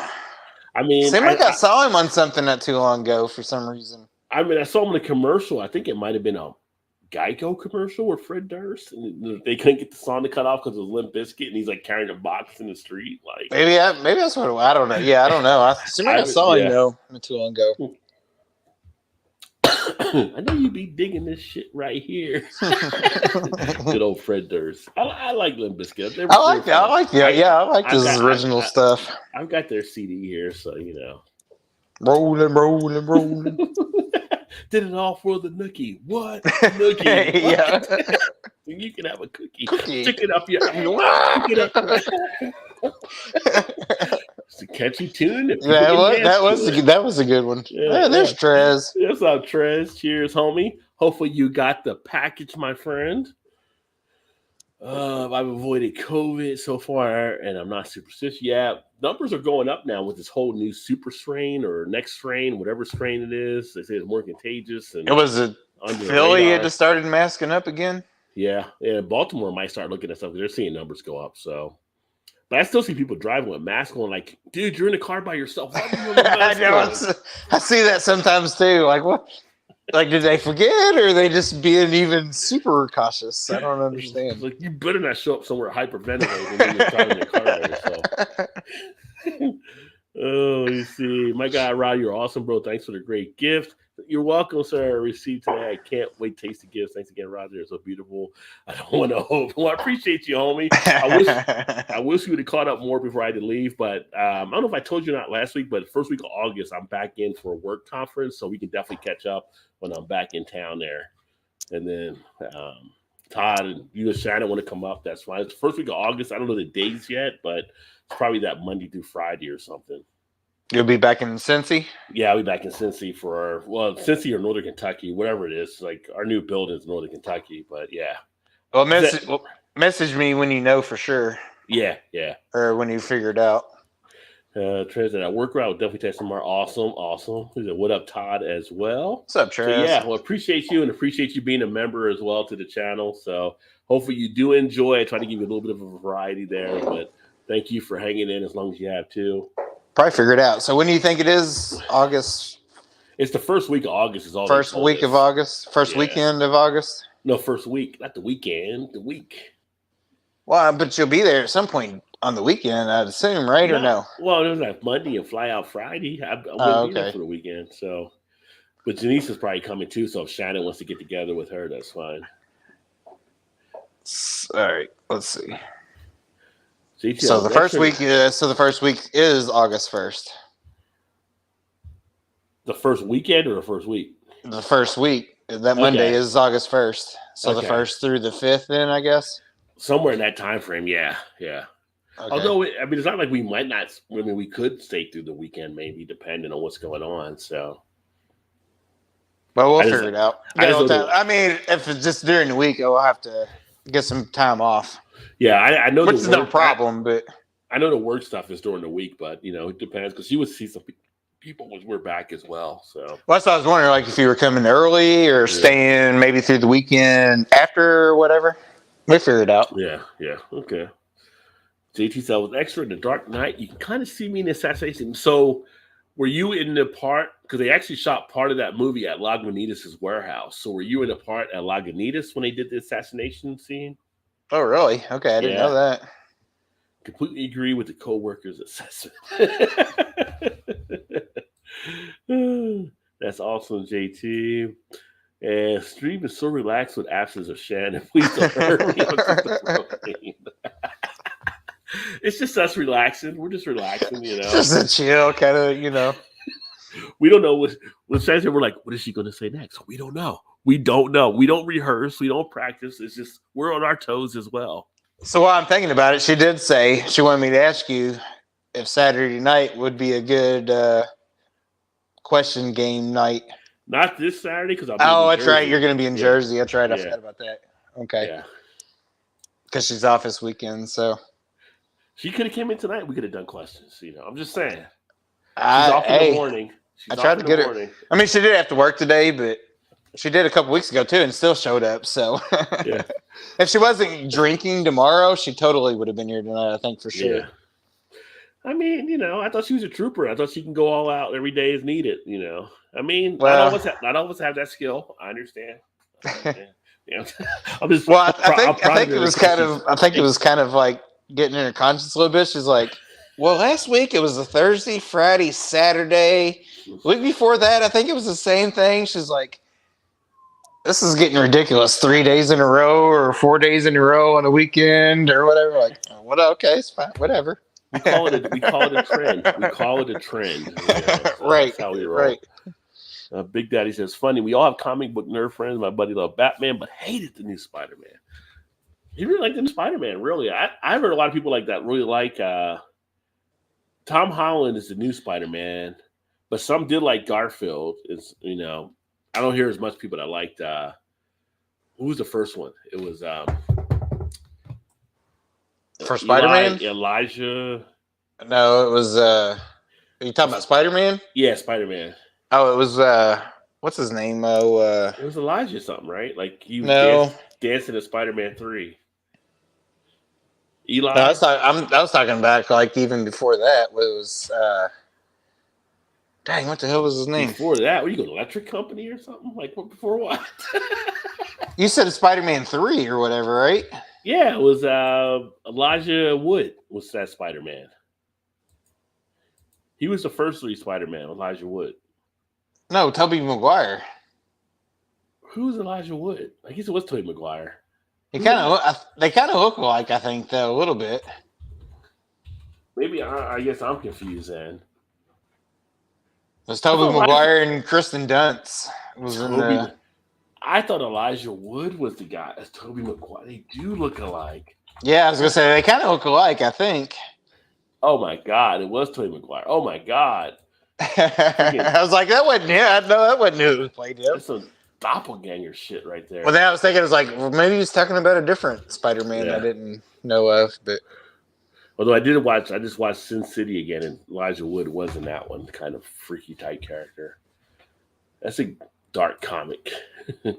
On to a big rig awakening West Coast IPA. Gilbert's rolling tonight too. He is. I'm grabbing another beer. Be right back. I got another one here waiting. I love Memphis barbecue. I spent a lot of time there growing up. I love barbecue, period, JT. But I would definitely enjoy some Memphis ones as well. Smoke. It says, where's the best place to get the best barbecue in Memphis? I wouldn't know these days. I was there a lot when Elvis was still around. Oh, that was back in the day too, when Elvis was around. Maybe one of the peanut butter and banana sandwiches. You know, back then he used to eat peanut butter and banana sandwiches. Is that something you would actually try? I don't know. Will be more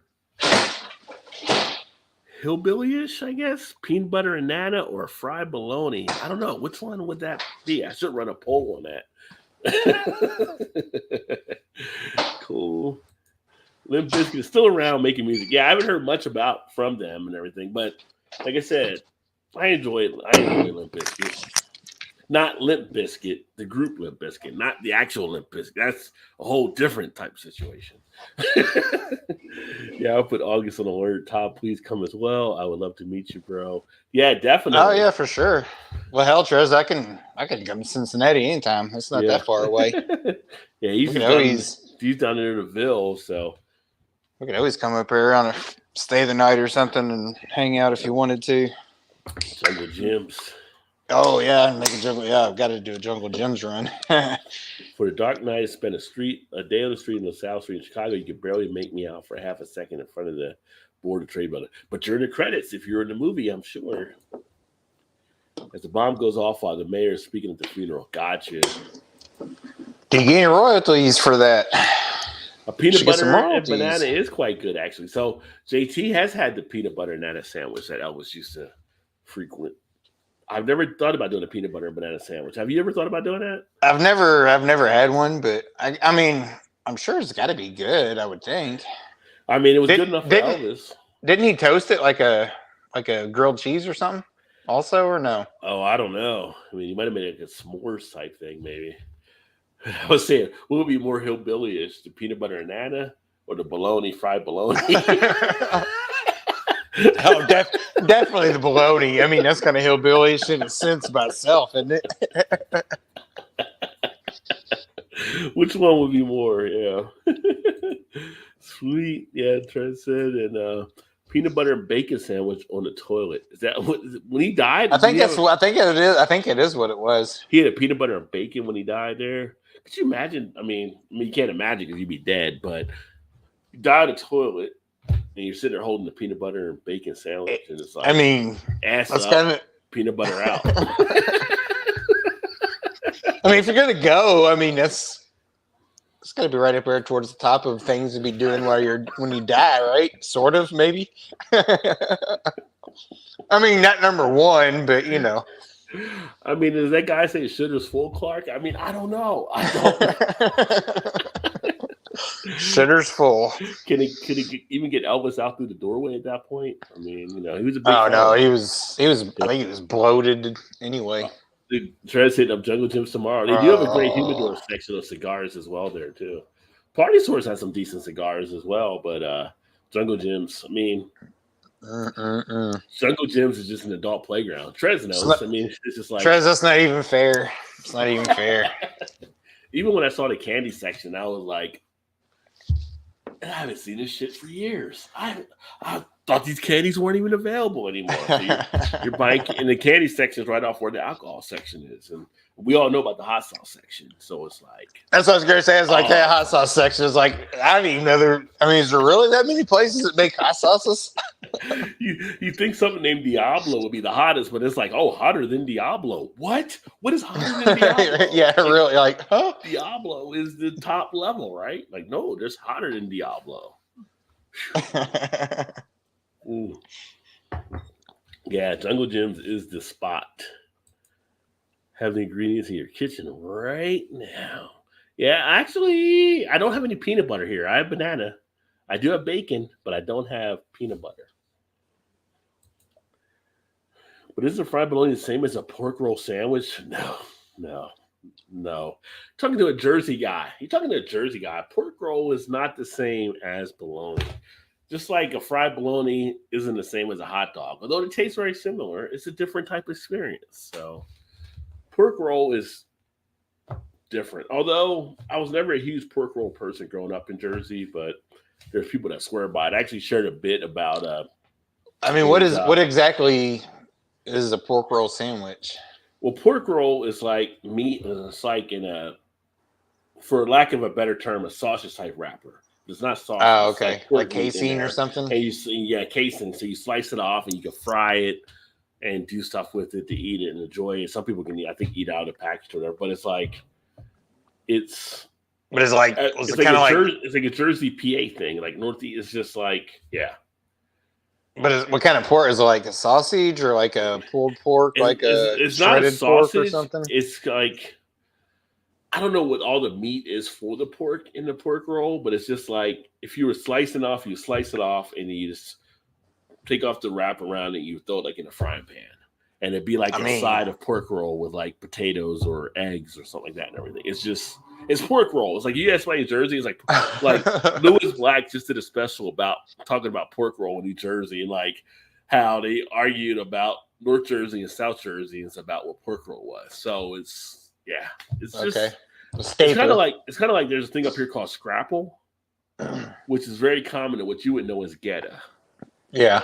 So the difference is between the flaked oats that are done or the way the stuff is done for scrapple. There's a different way, like the grains and stuff are done into it, but it's like almost the same thing, but just a little bit different. The makeup of it's just a little different. Yeah. And just as much as I didn't like scrapple, I didn't like geta. I'm just saying that was me.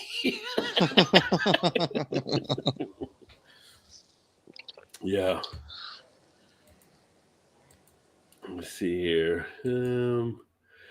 Toasted bread with butter for the peanut butter and jelly and then a sandwich, good stuff. I didn't know about tasting that, so apparently Trez has done this too. Like tasting. That's what I thought. I thought it was toasted. I was thinking it was toasted. I've never done a toasted bread for peanut butter and jelly sandwich. I just always had peanut butter and jelly just on the bun.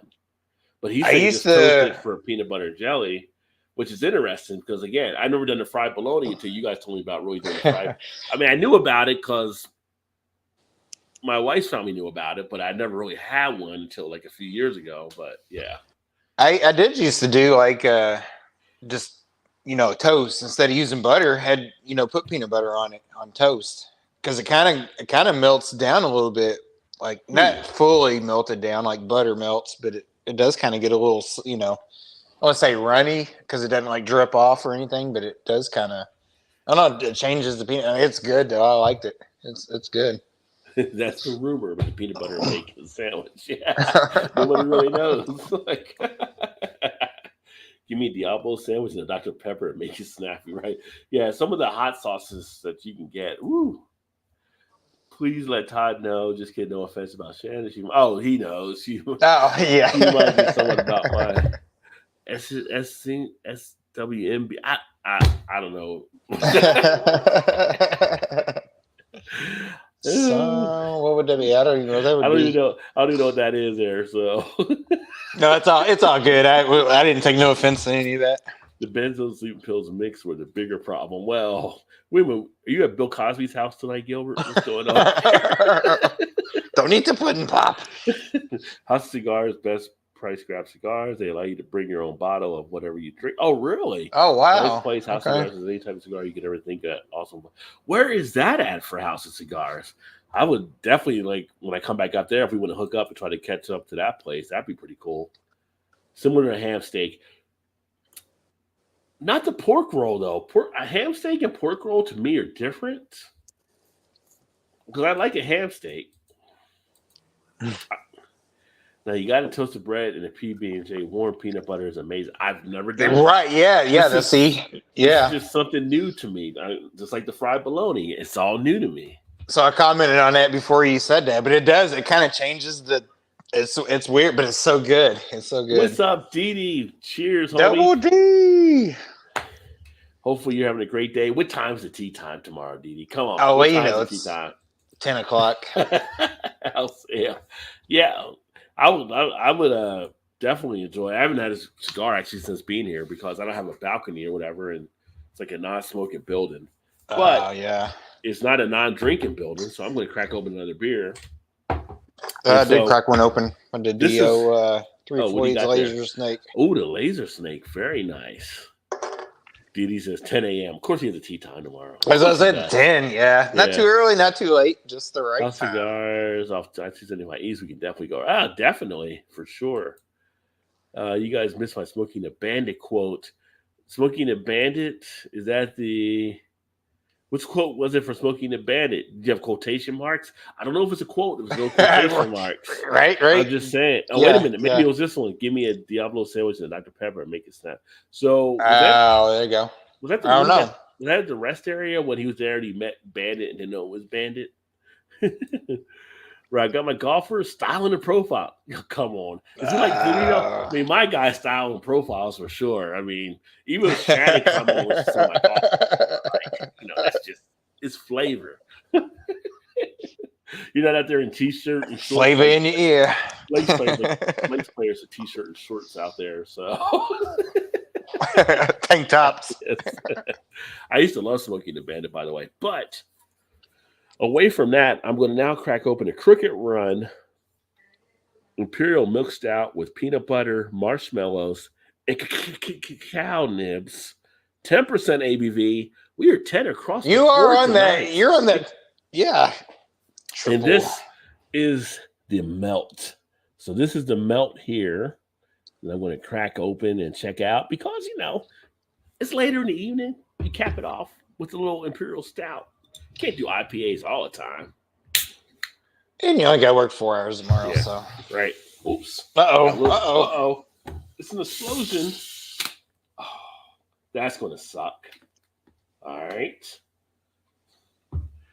So, Todd, if you can entertain the people, like grab a towel. Uh-oh. Uh-oh. You don't have nothing ready? You don't have nothing standby just in case? I That's usually do. Rod, that's a rookie mistake. I'm trying to figure out where the towel is right now. Is this your first time? Is this your first time cracking a beer open and pouring one? You're a funny guy. What's going on right now? Well, let me grab a towel here real quick. I don't have that technical difficulty thing to pull up on the screen, so I will let Todd entertain you for a second. Oh, Lord. Here we go. This is probably why I don't have my own channel, because I'm not sure I can pass the time. Maybe I can. I don't know.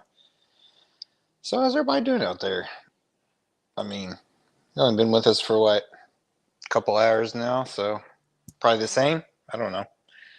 Just rambling on at the time.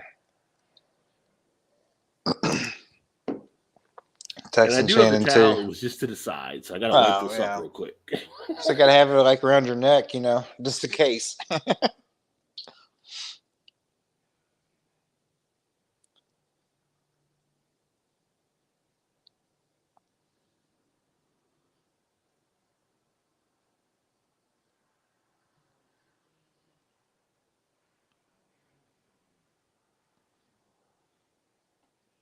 Sorry, just texting Shannon here, so had to pause for just a second. So let's see. What can we talk about? But I can't see the comments anyway, so I guess it doesn't really make any difference.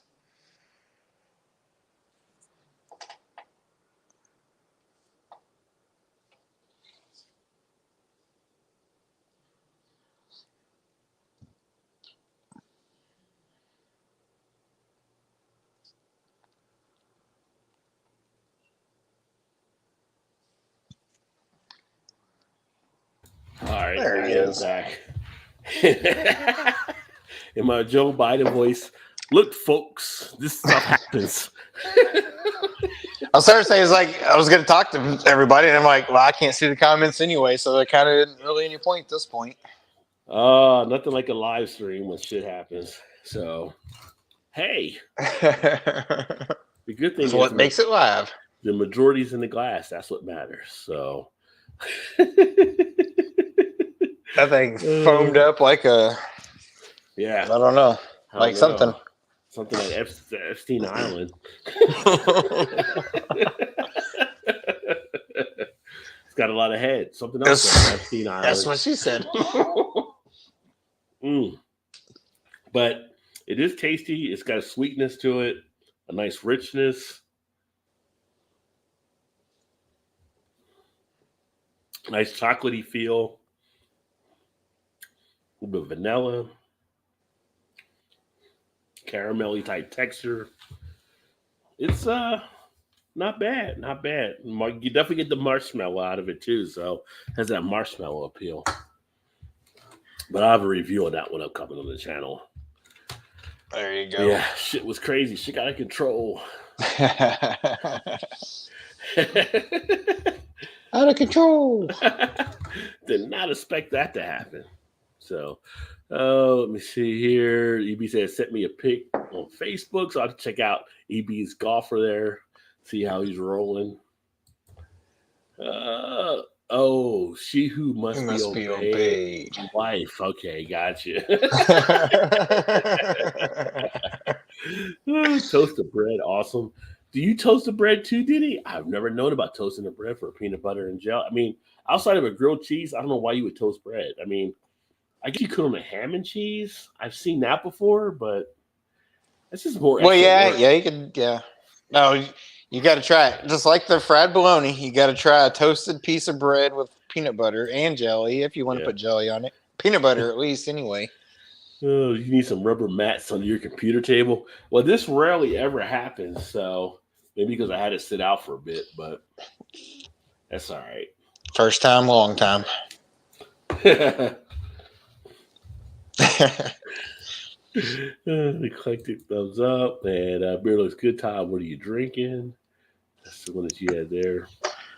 This one is Three Floyds Laser Laser Snake. And see, once this one calmed down, it's nice color, nice characteristic, nice head, nice flavor. Well, I cracked it partially open when I did the can. I shouldn't have messed around with it. Just go right all in. Don't tease it. Don't Yeah, that's tease. right. Just crack it wide open. Just crack it. Cheers, dude. What up, Tex? Cheers, homie. What's up, Tex? Tex, great gaming channel. Y'all know Tex. Make sure you check him out. He rolls with us on the Warzone and Call of Duty type stuff as well over in the gaming channel. Well, I said, damn, you kids love your high BV beers. Some of us are more refined.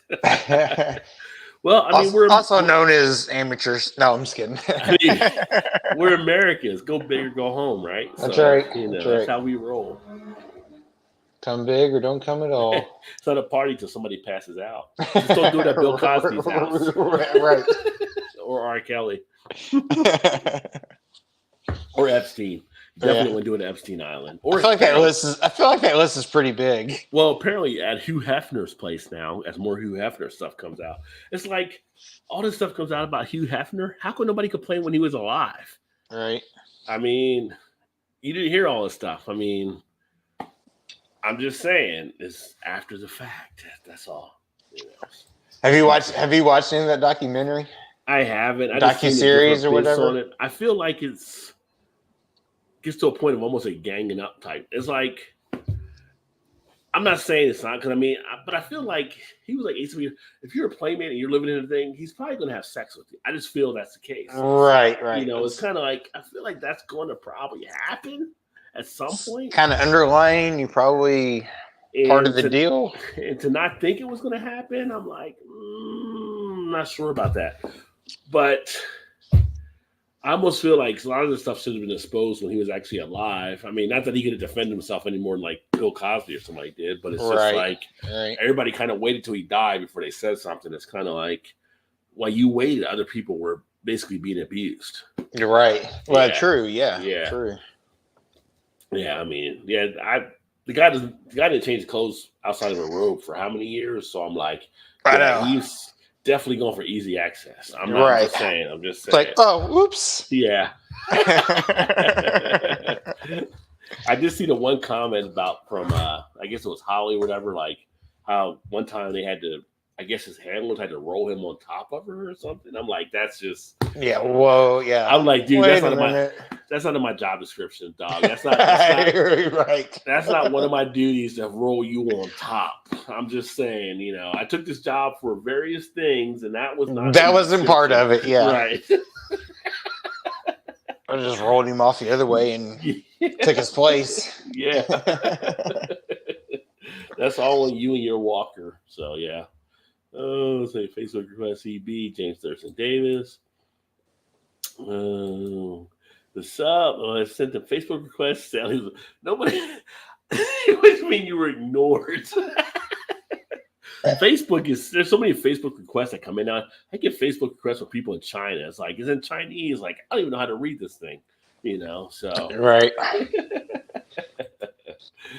I've yet to see the request when you text. Hell, I'm easy to find anyone that looks Alan Simmons. Very easy. Very easy. Right now, that wall's looking bare. Well, see, here's the thing.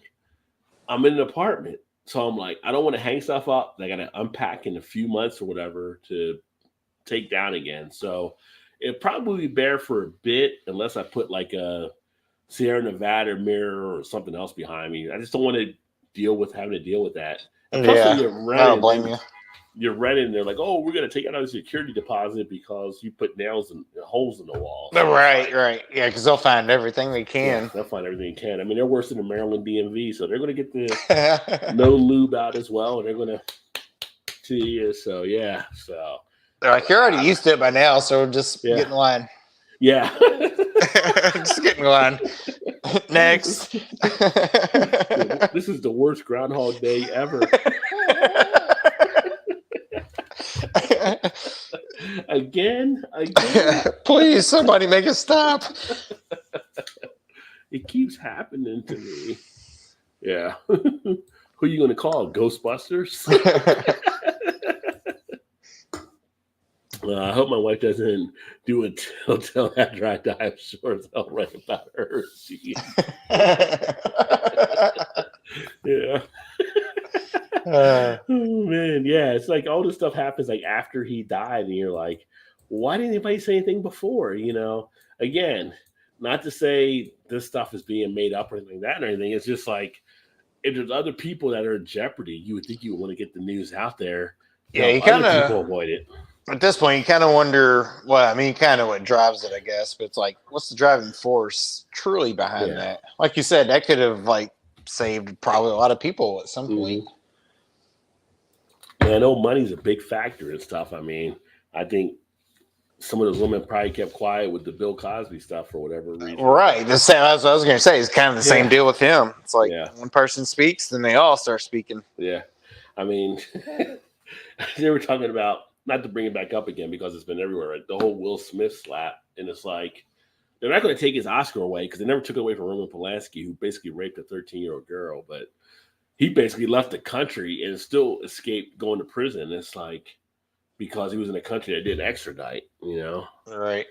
It's like, people are coming out with these stories out of Hollywood, and it's like, I'm not surprised by them anymore. It's just like, no, it doesn't freak me out. It's like, that's Hollywood at points.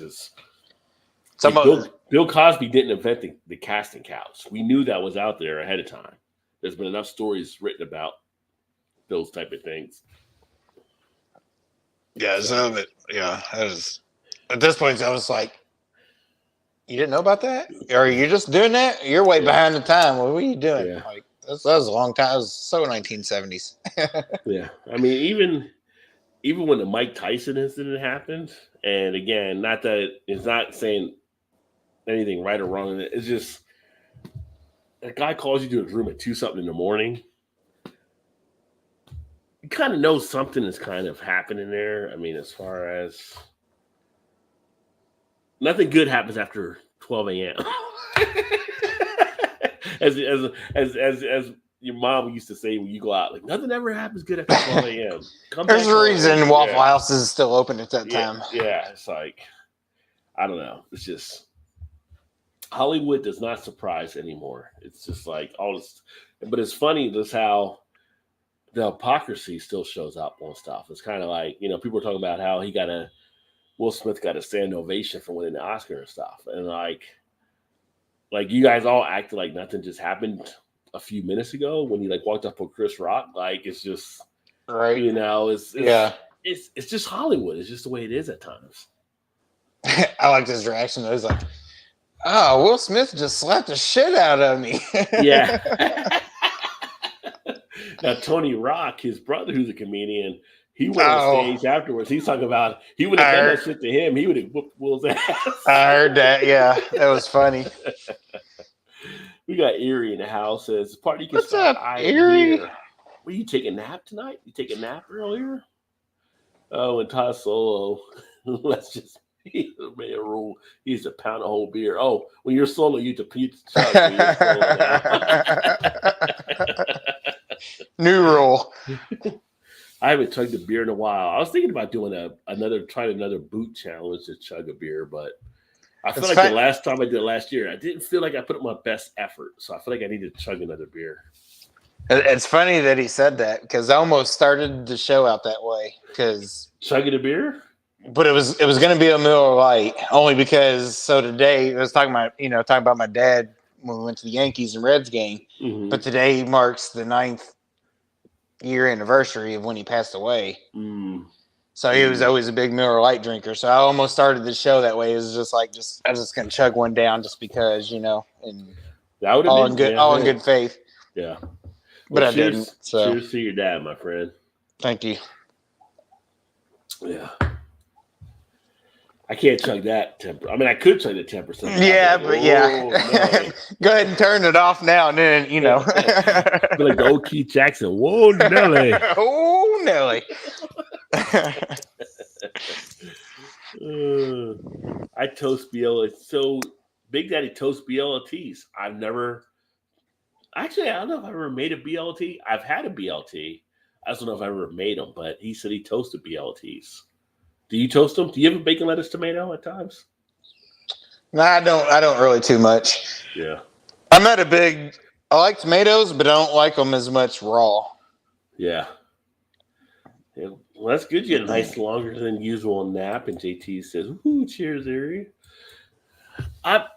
As much as I like bacon, I'm actually surprised I don't eat more BLTs because in my It's just world, kind of a bacon classic, makes everything easy, better. right? Bacon, lettuce, tomato, some mayo, or for I me, feel like Miracle Whip. I'm just saying, I'm still Miracle Whip. Speaking of competition, Oops. so it says Erie's here. Oh.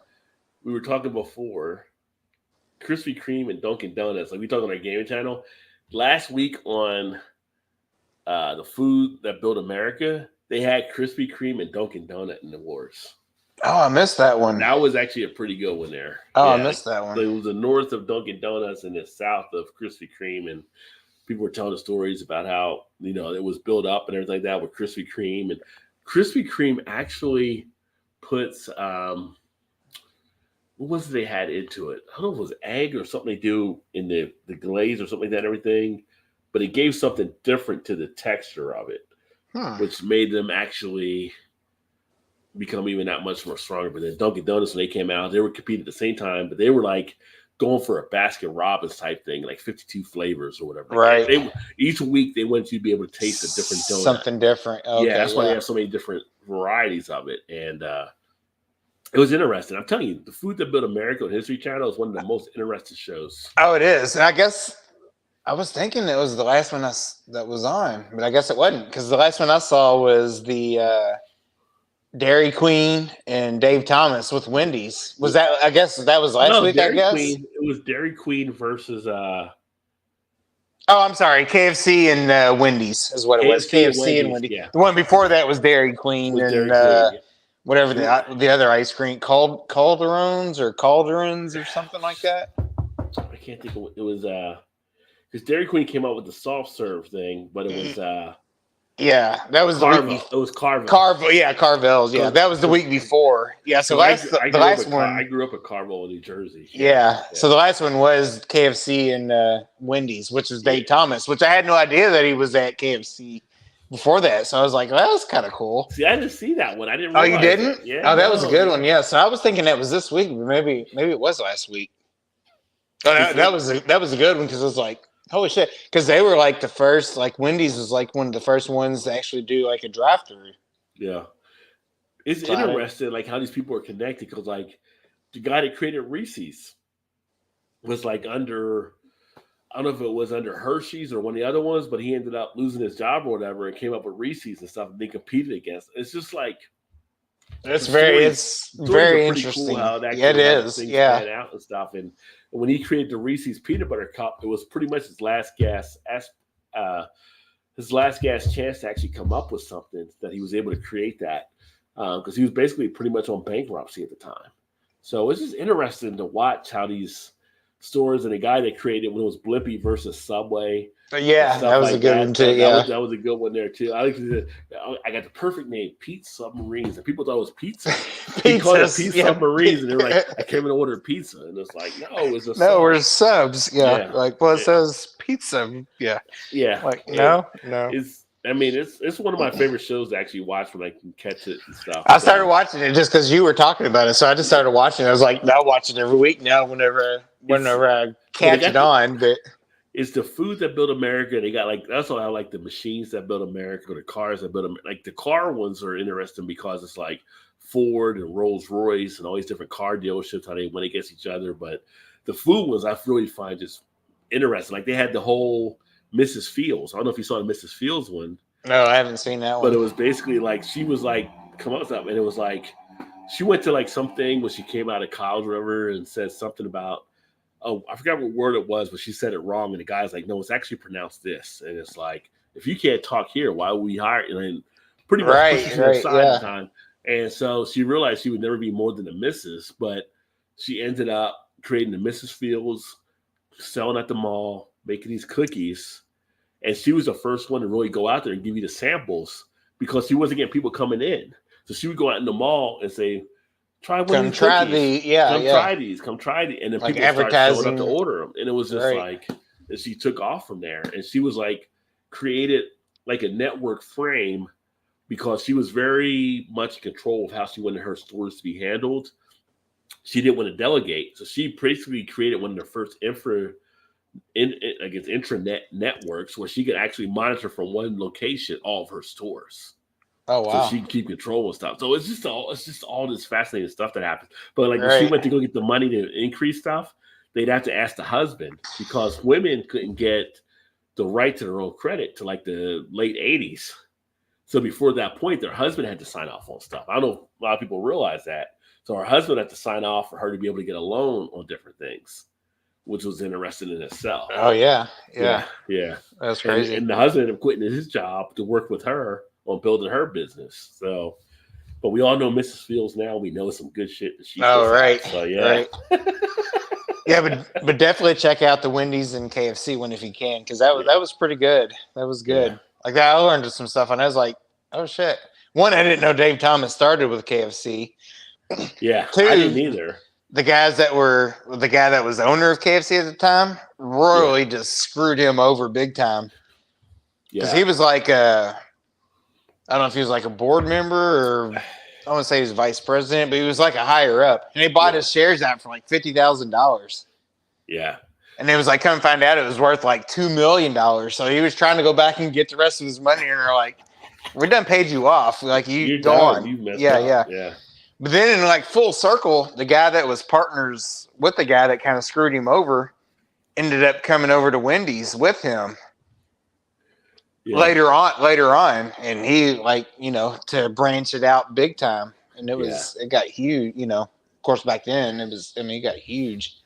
That's a cool show. It is a good show. That was like the guy that left the partner of Burger King because he didn't want the guy to sell the Pillsbury. It is like he ended up quitting. He's like, end up losing all this money he could have potentially had. So yeah, it's an interesting show. Like I said, I've always enjoyed just because the whole inner workings, and it gets pretty cutthroat with some of the stuff there too. I mean, some of these people would show up at the other locations that people were competing against to kind of find out what their secrets were. And the people were naive about it, and they would go back from it. And you find out like all these different things that are created. It's like the whole thing with the Burger King creating the whole flame broil type thing and how they pioneered that, and then people not realizing like White Castle really was the one that started the fast food, how they were able to do that and everything, what the whole white uniforms meant and all that kind of stuff, and then how McDonald's kind of got involved and they started changing some of the stuff and competing because they were winning for a while, and then it was like Burger King had the Whopper and they didn't know how to do the Whopper and they were all franchise, and it was a guy in Ohio that came up with the filet of fish, and that put them up there. He's like, the filet of fish is like a fish and tartar sauce. And then Ray Crocker's like, he throws 2 pickles on it. And it becomes a big hit. He throws 2 pickles on it. It becomes a big hit at that point. So it's just an interesting, fascinating show. And you wouldn't know about the culture and the food of America. That's the show to watch and stuff. Yeah. So it's intriguing. It pulls you in. I mean, it's told very well from the people that are doing it and everything. And it's just like, wow, did not realize that. Well, it was kind of like the Subway one where they come up with like, we'll make the sandwich in front of the customer so they can kind of tell us how they want it built as we're building it, kind of thing. And you think about it now, like when Subway did that, compared to now, where you can go to like a Firehouse Subs or Jersey Mike's or all these other sub shops where it's built in front of you. I mean, that was out of them actually coming up. Right. That was They Yeah. were the ones that started that. That was kind of. And they were kind of struggling where it was like most people would have quit, like they said on the show where they were at, and they were like, we need, because they were like engineering type guys. They were like, we need another sample study. We need to create another store to compare against. Right. Yeah. Yeah. It was like, wait a minute, exactly. Right, yeah. losing money, you got more money, and then they create this other one. Then and boom. Working for them. Yeah. Yeah. Pizza Hut and Domino's was another great one they had when they were battling against each other. So. Well, that was kind of like the Wendy's one. You know, they're kind of famous for the chili. Mm-hmm. Well, he only came up with that because he also kind of came up with the double cheeseburger, which wasn't selling. So at the time, you know, Wendy's was making, which I guess they still do, all their patties were fresh and not frozen was their thing. Right. Well, they were making up all these burgers beforehand, but there wasn't, at the end of the night, they weren't selling them all. So they were just having to dump them. And so you made the double out of them. So Dave Thomas was like, yeah, this isn't working because I'm losing money because you're throwing it away every single night. So then the double cheeseburger didn't take off like he thought. So he came up with the chili recipe to use the burgers that was from the night before and cut it up and put it in the chili just so he could use it and sell it. He's like, well, it's not fresh the day of, but it's, you know, it's chili. So it's like chili. So the day after, it's fine. Yeah, exactly. Yeah. So he's like, kind of like ingenious type thing. Is just like, okay. Yeah. I'm a Blatz man. Bacon, lettuce, avocado, tomato sandwich. I never had avocado on that. That's kind of a little bit of a twist. Nothing better than Dunkin' Donuts. That's what I'm saying. I thought you were more Krispy Kreme now. I'm definitely more Dunkin' Donuts. I know some people go crazy. The red light is on. The red light is on. You gotta get the red light is on. It's like going to church. The red light is on. It's upon you with the red light right now. Like that. I'm more Dunkin' Donuts myself, but that's just me. Thumbs up given, obviously, but heading off. We'll try to catch content, RJ. But as a professional YouTube follower, many channels, no promises. Cheers, YouTube. YouTube Paul, always appreciate you. He says YouTube shining as well. So. Oh, that put crack in the glaze. At possibly, probably do because people possibly, yeah. The Tress is right. Dunkin' Donuts. Dunkin' Donuts is. He says, right, Dr. D. So, I mean, but Dunkin' Donuts to me is just, maybe because I grew up on the East Coast, I'm just used to that. They've got some of the best coffee, and the donuts are just, they do have the various flavors. Like, I don't get that selection. I go to Krispy Kreme. Him saying it makes me think of that meme of Dave Chappelle, like scratching, like, I need some of that glaze. I want some of that glazed on your donuts. When the red light comes on, it's like the Walking Dead zombies are lining up. Subway is apparently better in our area. Blimpies lasted maybe a year here. I guess it depends. I mean, Blimpies, actually, I've had Blimpies and they have pretty good subs as well. But yeah, I don't think there's any Blimpies around here either. I haven't seen it in a while. I think the last one I saw might have been in NKU when they had one there, but I think they're more southern now at this point. Krispy Kreme opened up where I live over the summer. There were about 40 to 50 cars in line for donuts. Not even joking. My God, I didn't even know people love donuts. They do. They do. When they see that red light is on, they go crazy. I know. That is true. They pull right on in. Like their drive-thrus like Chick-fil-A sometimes. Yeah. You're just like, what the hell? Subway is made to taste like a Subway seed.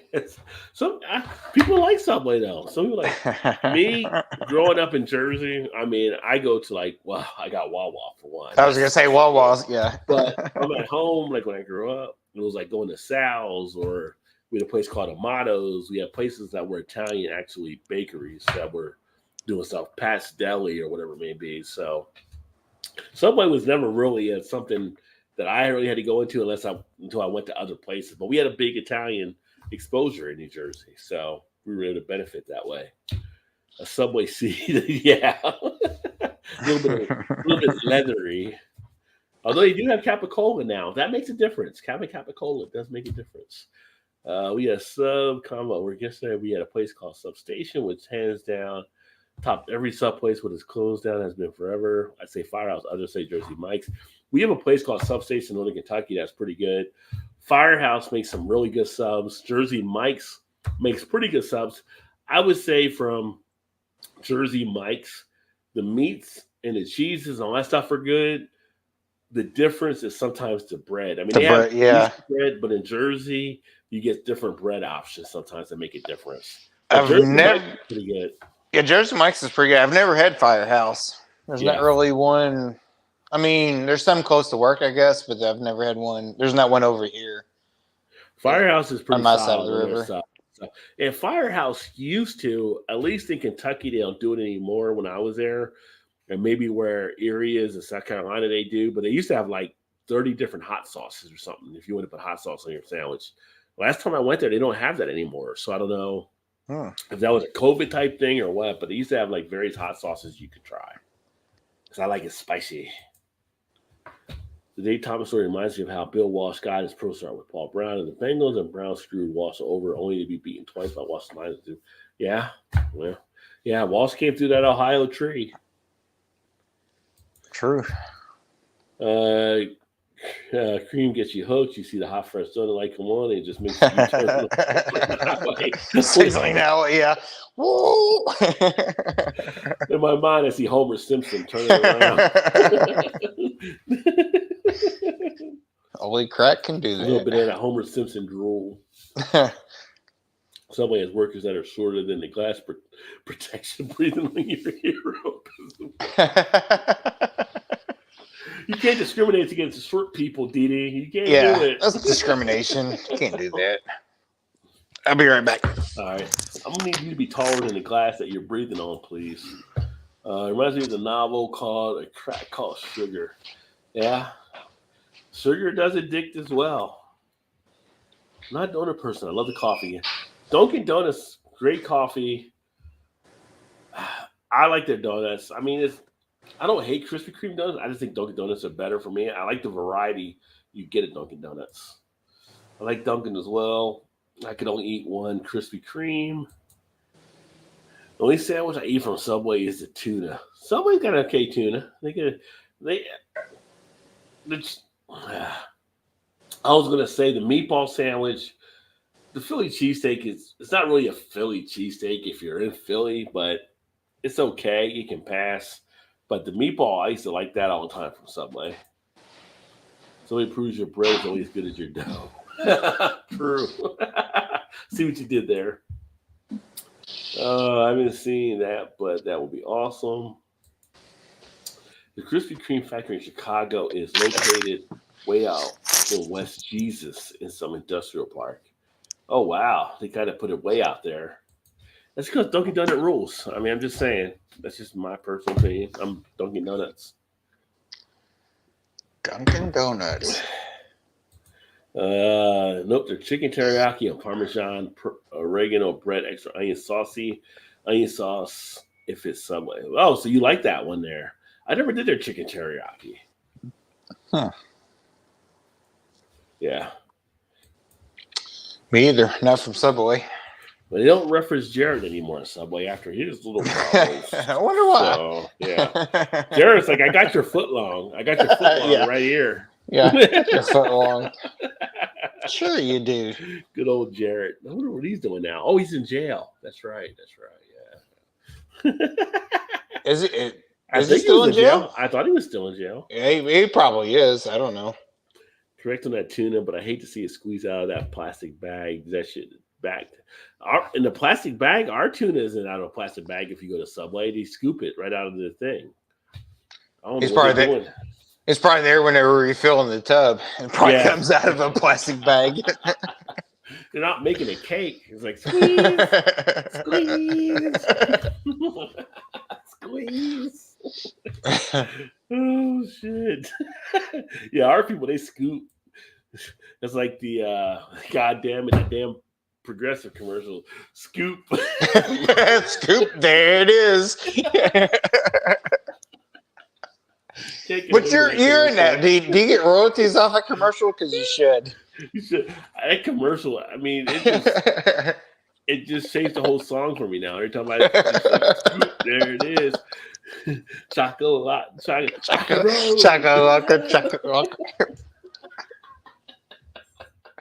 And the one guy's like, "Oh, starts going." Which was funny because Joey from STD had one of them on his show about a month or two ago, and it was hilarious because I didn't ask him there, but I'm like, how many times I'm just thinking do you get like the whole progressive commercials just because it's so dominant now? It's like when you think of that song, it's just like chocolate. It's like scoop, there it is. Harold's Fried Chicken in Chicago has cracking as well. I have to have. Now I've heard about Harold's Fried Chicken. Harold's in Chicago Fried being Chicken. very good. I've heard about that. I've never heard of that one. Yeah. Well, one of my buddies from college told me down here I need to go to Miss Shirley's Cafe. Supposed to have really good food too, which is actually like 0.2 miles away from me, so I can actually walk there if I want to. Oh shit! So, well, there you go. You might need to walk. It sounds like probably. Just Miss Shirley's, you probably have to walk. One tidbit I found out about Baltimore is they love their pudding. There's like many restaurants that have pudding as a dessert, as well as red velvet cake. Bill Cosby's not from Baltimore, is he? He's from Philly. But I think he's from Philly. But it's like we go through DoorDash to order food. It's like desserts, banana pudding, vanilla pudding, chocolate pudding. And no matter what pudding you get, they put wafers in it. So it's just like not just banana, they just put the wafers in it. So have you gotten it? Yeah, and it's pretty damn good. The puddings I've gotten are pretty good, but it's just like and they got snickerdoodle pudding. Oh. Or snickerdoodle in dessert, but a snickerdoodle cookie, whatever it is, a snickerdoodle cookies in the pudding. Oh, they shit. Put it in the pudding. And it's just like they like pudding in Baltimore. That's something I've heard last year. And the red velvet cake is popular. Carrot cake is popular. Some German chocolate cakes you'll find at some of the spots. But it's interesting because that is interesting. Here, you'd have the seafood, you'd have the clams, and you'd have the crab and all kind of stuff. But dessert-wise, pudding. It's a big pudding city. So I don't know. They like the pudding here. So now I'm okay with that because I was more pudding in Jello. I haven't seen Jello on anything. I've seen all pudding, and it's pretty tasty. So there you go. So interesting. Yeah, I would have never known that. Yeah. So pudding is pretty popular. Metropolitan Bruins Facebook posted a Subway yoga class. Like yoga, and are you a stoner who likes yoga? Yeah, us too. Garrett's popcorn got crack too. I do like Garrett's popcorn. I guess my only wife got crack in her. Does that sound weird? Oh, wow. Yeah. Didn't we talk about Garrett's popcorn a couple weeks ago or something? We did. Was it that one? Yeah, that's the one I got up at the pier where it was the that's right. And that's right. That's what in Chicago, right? Was it in Chicago you got it? The cheese and the caramel. You put it together, and it's just like, oh my God, what is going on here? The flavors are just all over right now. So yeah. Because I think Shannon got on Amazon. It's like, you can buy it. I'm like, okay. Chain sub sandwich place or whatever, the Italian delis, like the Totali's where it's at. Yeah, I mean, like I said, growing up in New Jersey, we had the Italian delis and Italian pizza. Like, I never ordered Domino's as a kid growing up in New Jersey. We had like personal Italian places we ordered. Real pizza. Yeah, so it was like, didn't order Subway. We went to other places, Gaetano's or whatever it may be. So it's, but I mean, not all the country gets that benefit. So they were able to fill it. Like Pizza Hut. People talk about Pizza Hut. Like, Pizza Hut came out of the Midwest. Like, there's no Italians that settled in the Midwest. Right. Knockoff. It's like knockoff. What kind of knockoff is this? I mean, when you watch the story on the Food That Built America between Pizza Hut and Domino's, you're like, there's no Italians anywhere around here. It's like, Well, it's like Papa John's. Papa John's is from. He went to the high school I went to high school at. It's like there's no Italians here in Southern Indiana. What are you talking about? So yeah, I like going to the actual original. Like here, we've got Mediterranean places we go to, and it's Mediterraneans that are making the food. It's fucking awesome. Some of the food we've had here. Yeah, you're like, okay, this is legit because they know what they're doing.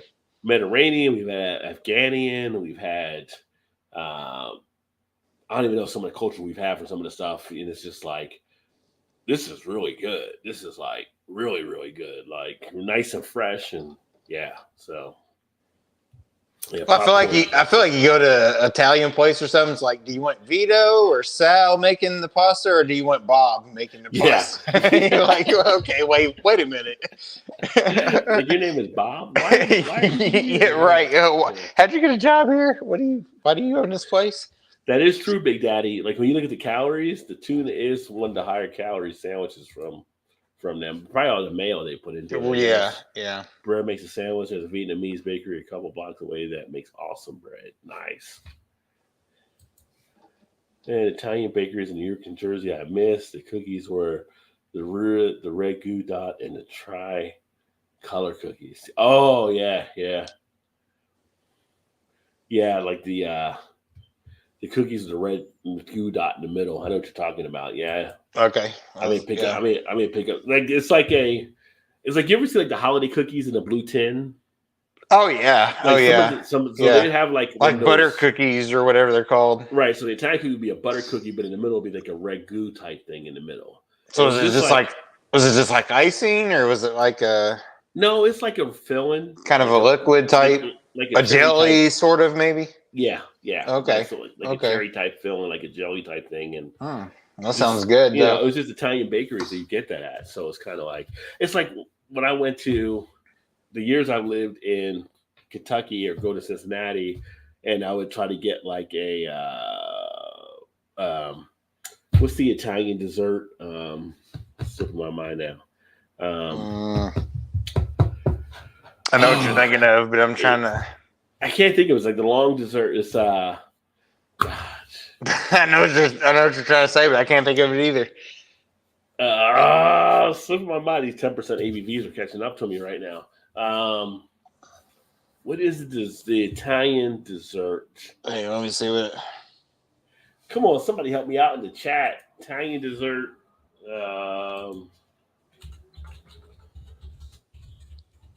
It's not the cannoli. Cannoli, my man. Cannoli. That's what I'm here for. On the side, I kick in every now and again. They never matched up with. Yeah, see, JT got it too. They never matched up with what we got in New Jersey. It was like you call it a cannoli, but is it really a cannoli? I'm going to say not really. It just didn't wasn't the same. It's like a Philly cheesesteak. Like I walk into a place and they say, "We got Philly cheesesteak." Have you been to Philly? Because this isn't a Philly cheesesteak. This is like cheesesteak with some cheese on it, but it's not like the Philly cheesesteak where you have cheese whiz, the whiz, and the mushroom and the onions, and you leave it alone. This is more like a domesticated type version of it, maybe a bastardized type version of it, but not really a Philly cheesesteak. So, I tell people that all the time. I'm like, a real Philly cheesesteak has like cheese whiz on it. They're like, no, it doesn't. I'm like, no, it totally does. Like that was the original like Philly cheesesteak. It was like cheese whiz. Yeah, and it's like you can get away with some places doing provolone or something like that on it, but it's not. At the same point, it's not the same. Not legit. Yeah, it's not legit. It's kind of it's a substitute. Right. Yeah, secondary. Yeah, which I do love a good Philly cheesesteak. But you got to prepare people for that. Like if somebody comes in from Philly, they're like a Philly. Like when I went the first time to Jersey Mike's, and it's like, you want mayonnaise on your sandwich? Whoa. We don't put mayonnaise on our sandwich in Jersey. It's oil and vinegar. Mike's way. You got it right there. Mike's way, right? That's oil and vinegar. We don't put mayo on our shit. What's wrong with you? But you gotta tell people sometimes. They don't know. It says right there in the name. Jersey Mike's. What do you mean? Somebody said mustard. I would slap you like Will Smith right now. Back up.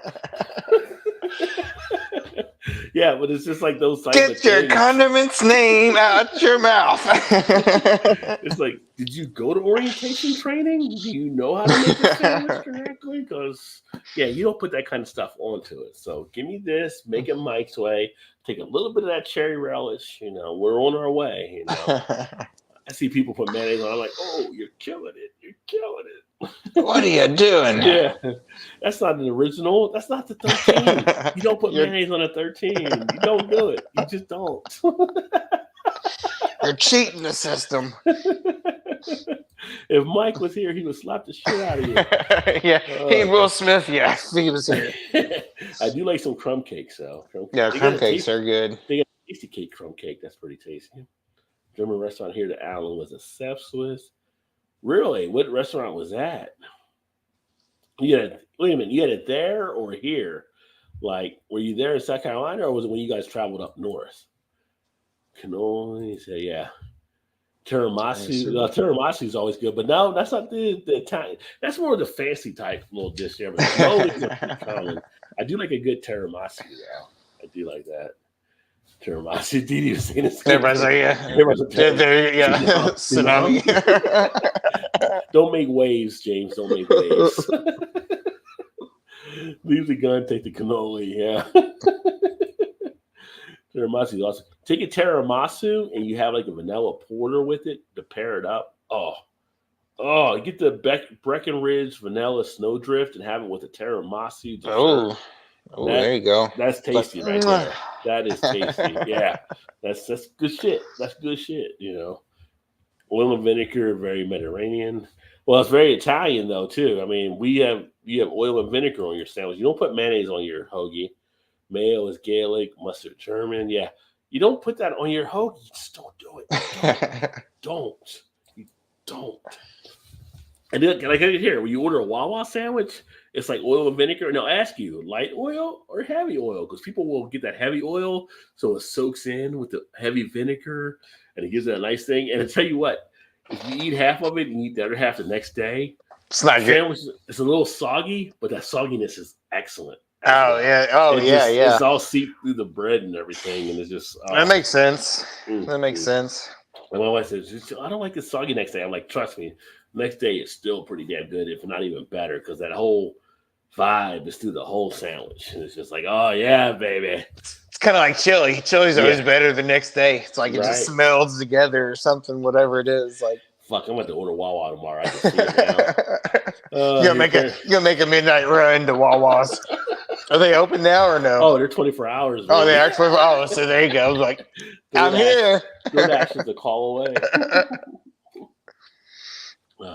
You can't remember the name. It stays open here. I was pregnant at the time, and as good as smelled, I couldn't eat it. Oh, you couldn't eat it? Oh. And Alan ate it for you, I'm sure. Maybe I should never go anything as nasty as hell. Oh. I'm with you. Shayna would fight you to the death on that one because she loves her mayo. She loves her mayo. She would fight you to the death. Swiss America is best on Philly, in my opinion. Oh, Big Daddy. I'm gonna give you the pass because you're in Chicago. But yeah, on a Philly, Cheese Whiz or Provolone. Provolone's your backup. I'm not saying I hate Swiss because I like Swiss like on a ham like that, but it's you could probably get away with it kind of, but it's taken away from me, the Philly cheesesteak. Taken away. I like all cheeses though for the most part. I would like to see how that became the cheese of Philly cheesesteak. Because it was quick and easy, I think. Is that what the deal was? If you look at two of the key places like Geno's, where they have it at, it's like basically a stand-up type thing. It's kind of like you come in, you order it, and they get it out really quick to you. Yeah. So it's like the quick way to put cheese on with the Cheese Whiz. Well, I mean, that makes sense. Yeah, I mean, it just became a thing with it. So that should be like one of the History Channel shows right there. Is like show why that's part of the deal. Probably with the heat of the meat and everything like that, it probably just melts right in. And it just melts right. Yeah. Wish we had Wawas. The area that she knows about the Wawas now because she's sampled. She knows. She's been through the area. She knows what Wawa has to offer. It's just like you see Wawa on the horizon. You're like, oh, it's like the new sun. It's like a new day. There's Wawa. There's Wawa. I'm in heaven. So people that know Wawa, you know. It's like, if you know, you know. Yeah. But then the fact that they do other stuff besides now they got the burgers and they got the breakfast sandwiches and they got other. It's just I don't And know. It's beer. like I don't know And what beer.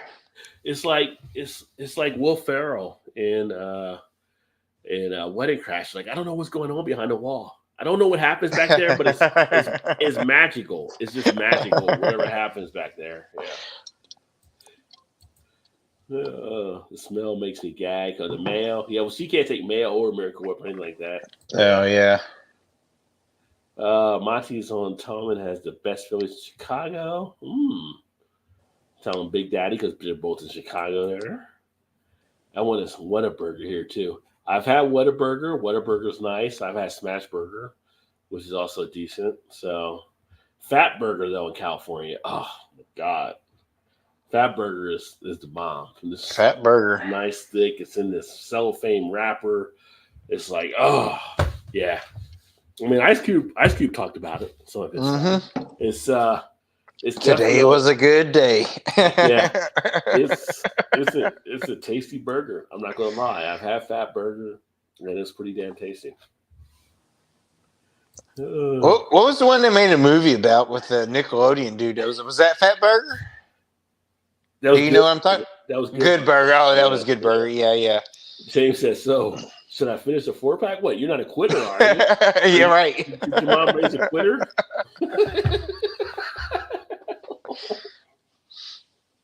Yeah, but Fat Burger. I think some of the burger places I've had. Fat Burger was a good burger.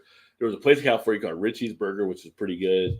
If you're getting to Cincinnati, it's not a chain, but it's a place called Stanley's that's a really good burger. This place I went to here that when I mentioned on Monday, it was burger. It was Monday Burger Madness, whatever. I had a habanero burger, which was pretty good. It was habanero with like a chili queso type dressing or whatever. It was pretty decent. But as far as like chains, I mean, Whataburger's pretty solid. What was that place we went to when I come down the very first time for the Cincy Beer Fest? We went to afterwards and got a burger there. That burger was really good. Do you remember? You know what I'm talking about? What place? I think it was something like your coworkers went with us too. Oh, that was that was a special burger restaurant. It was kind of just like around the corner from like the Duke Energy whatever that center was. That place is still there anymore, but it was a gourmet burger place, which is really that good. place. Yeah, that burger was good. Yeah, was that when Lagunitas gave me 2 beers to take home with me that night? Was that the same one? I went to one of the events, Lagunitas, with my friend. He's like, "Yeah, take these home and check these out." I don't think so. I don't think it was. Yeah, I don't think it was. I was there with a couple guys. They're like, "Well, I got to try these beers out." Like, where did you get those from? Like, well, my buddy gave me a couple beers to take home. Got the hookup. What do you mean? What's the problem? That's just how I roll, you know. So we have Smash Burger is good, but we have a place called Daddy's Burgers, Bad Daddy's Burgers. Now that place is heaven, but expensive. They don't do the fried deviled eggs. Huh. I've had deep fried deviled eggs, and those are pretty good. Is that what you're thinking of, Erie? Hey, what's up, NDT? Happy Thursday. Y'all know NDT. Check him out as well on his channel. He does a lot of stuff through Tennessee when he shares some different things, some great videos that he shares from traveling and stuff.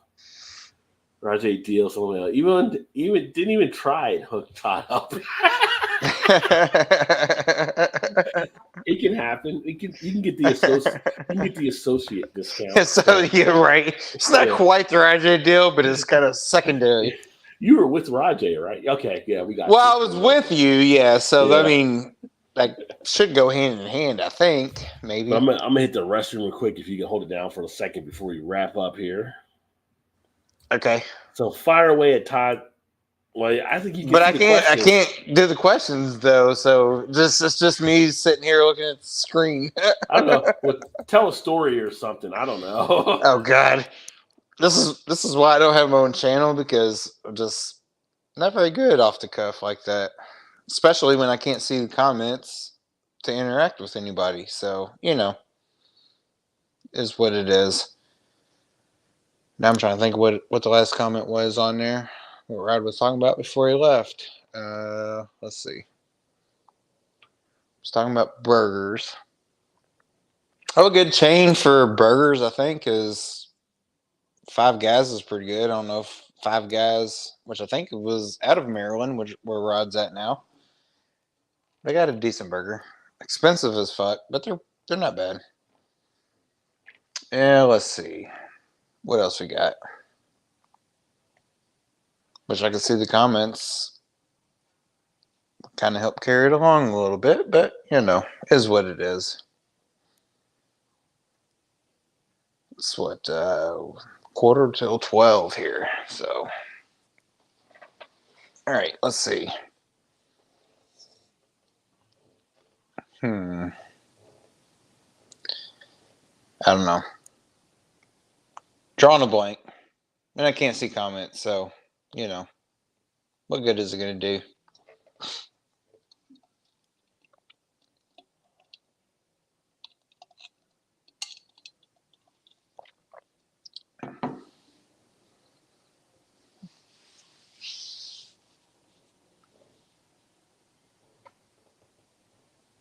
Kind of makes it a little difficult just talking, not saying any response of anything or what anybody might want to comment about. I don't know.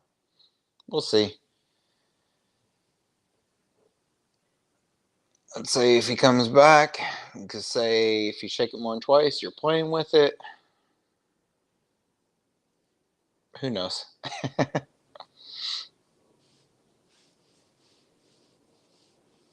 But he is the lucky one, though. He could just roll out of bed, roll down the hallway, pop up on his computer, and he's at work. That's where I, on the other hand, have to get up and, let's see, it's almost 12. I usually get up about 6, which is early. I don't have to get up that early, but I do. Make sure my daughter's off to school, kind of lay on the couch, watch the news. And then drive into work, which is about a half-hour drive. So, Yeah, felt like Austin Powers there for a second. a little bit. A little bit. Well, it makes it a little hard because I can't see comments, so I don't have a chance to talk with anybody. Just open air space. I'm sure you told a good story though. Yeah, I don't know about that, but we'll say we did. Let's see here. Let's see. JT, I will try, but never.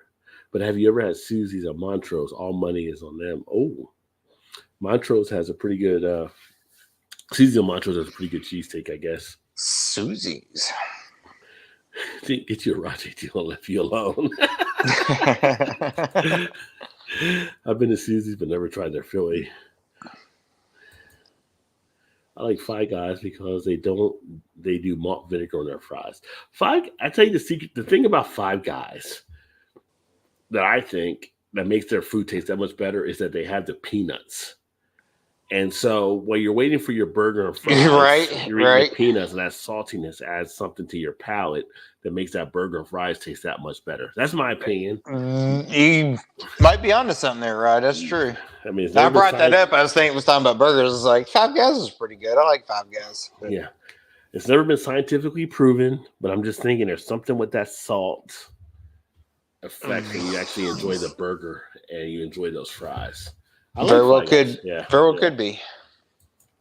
Tries the Five Guys closed to Tri-County. Oh, wow. I wonder if that was because of like business with COVID and stuff, but because Five Guys usually does pretty good. Oh, it takes too long. He's playing. Hey. No, I said if he's shaking it more than twice, he's playing with it. It's a long journey. That's all I'm saying. It's a long journey. Enough said. Five Guys and a Backwoods Burger opened up lately. I've heard of Backwoods. We have do you guys have Mad Mike's where you're at, Todd? Mad Mike's? That's one that you have in Cincinnati. That's a pretty good burger chain. Nope. Monty's has rotating craft beer on draft, which is better than the 150 flavors of milkshakes at Susie's. Just saying. I do like a good milkshake, though. I do like a good milkshake. But we had what's the other one that we had? There's one in Kentucky and Cincinnati that's a craft beer chain with craft beer burgers. I can't remember the name of it now, though. Oh, There's one right off of like a craft beer 71. burger? Mm-hmm. Yeah, They I have don't know about craft that burgers one. and craft chain, but they've had their ups and downs with stuff. Damn, JT, I've been to your bakery many times. Oh, pound your beer top. BG Todd, now my 7 wake up time is now at 4:30 to 5 to get the oldest to work, then home and back to work at 8. Pick up at 4 and 5 and off. Yeah. Yeah, you're running around with the young one now.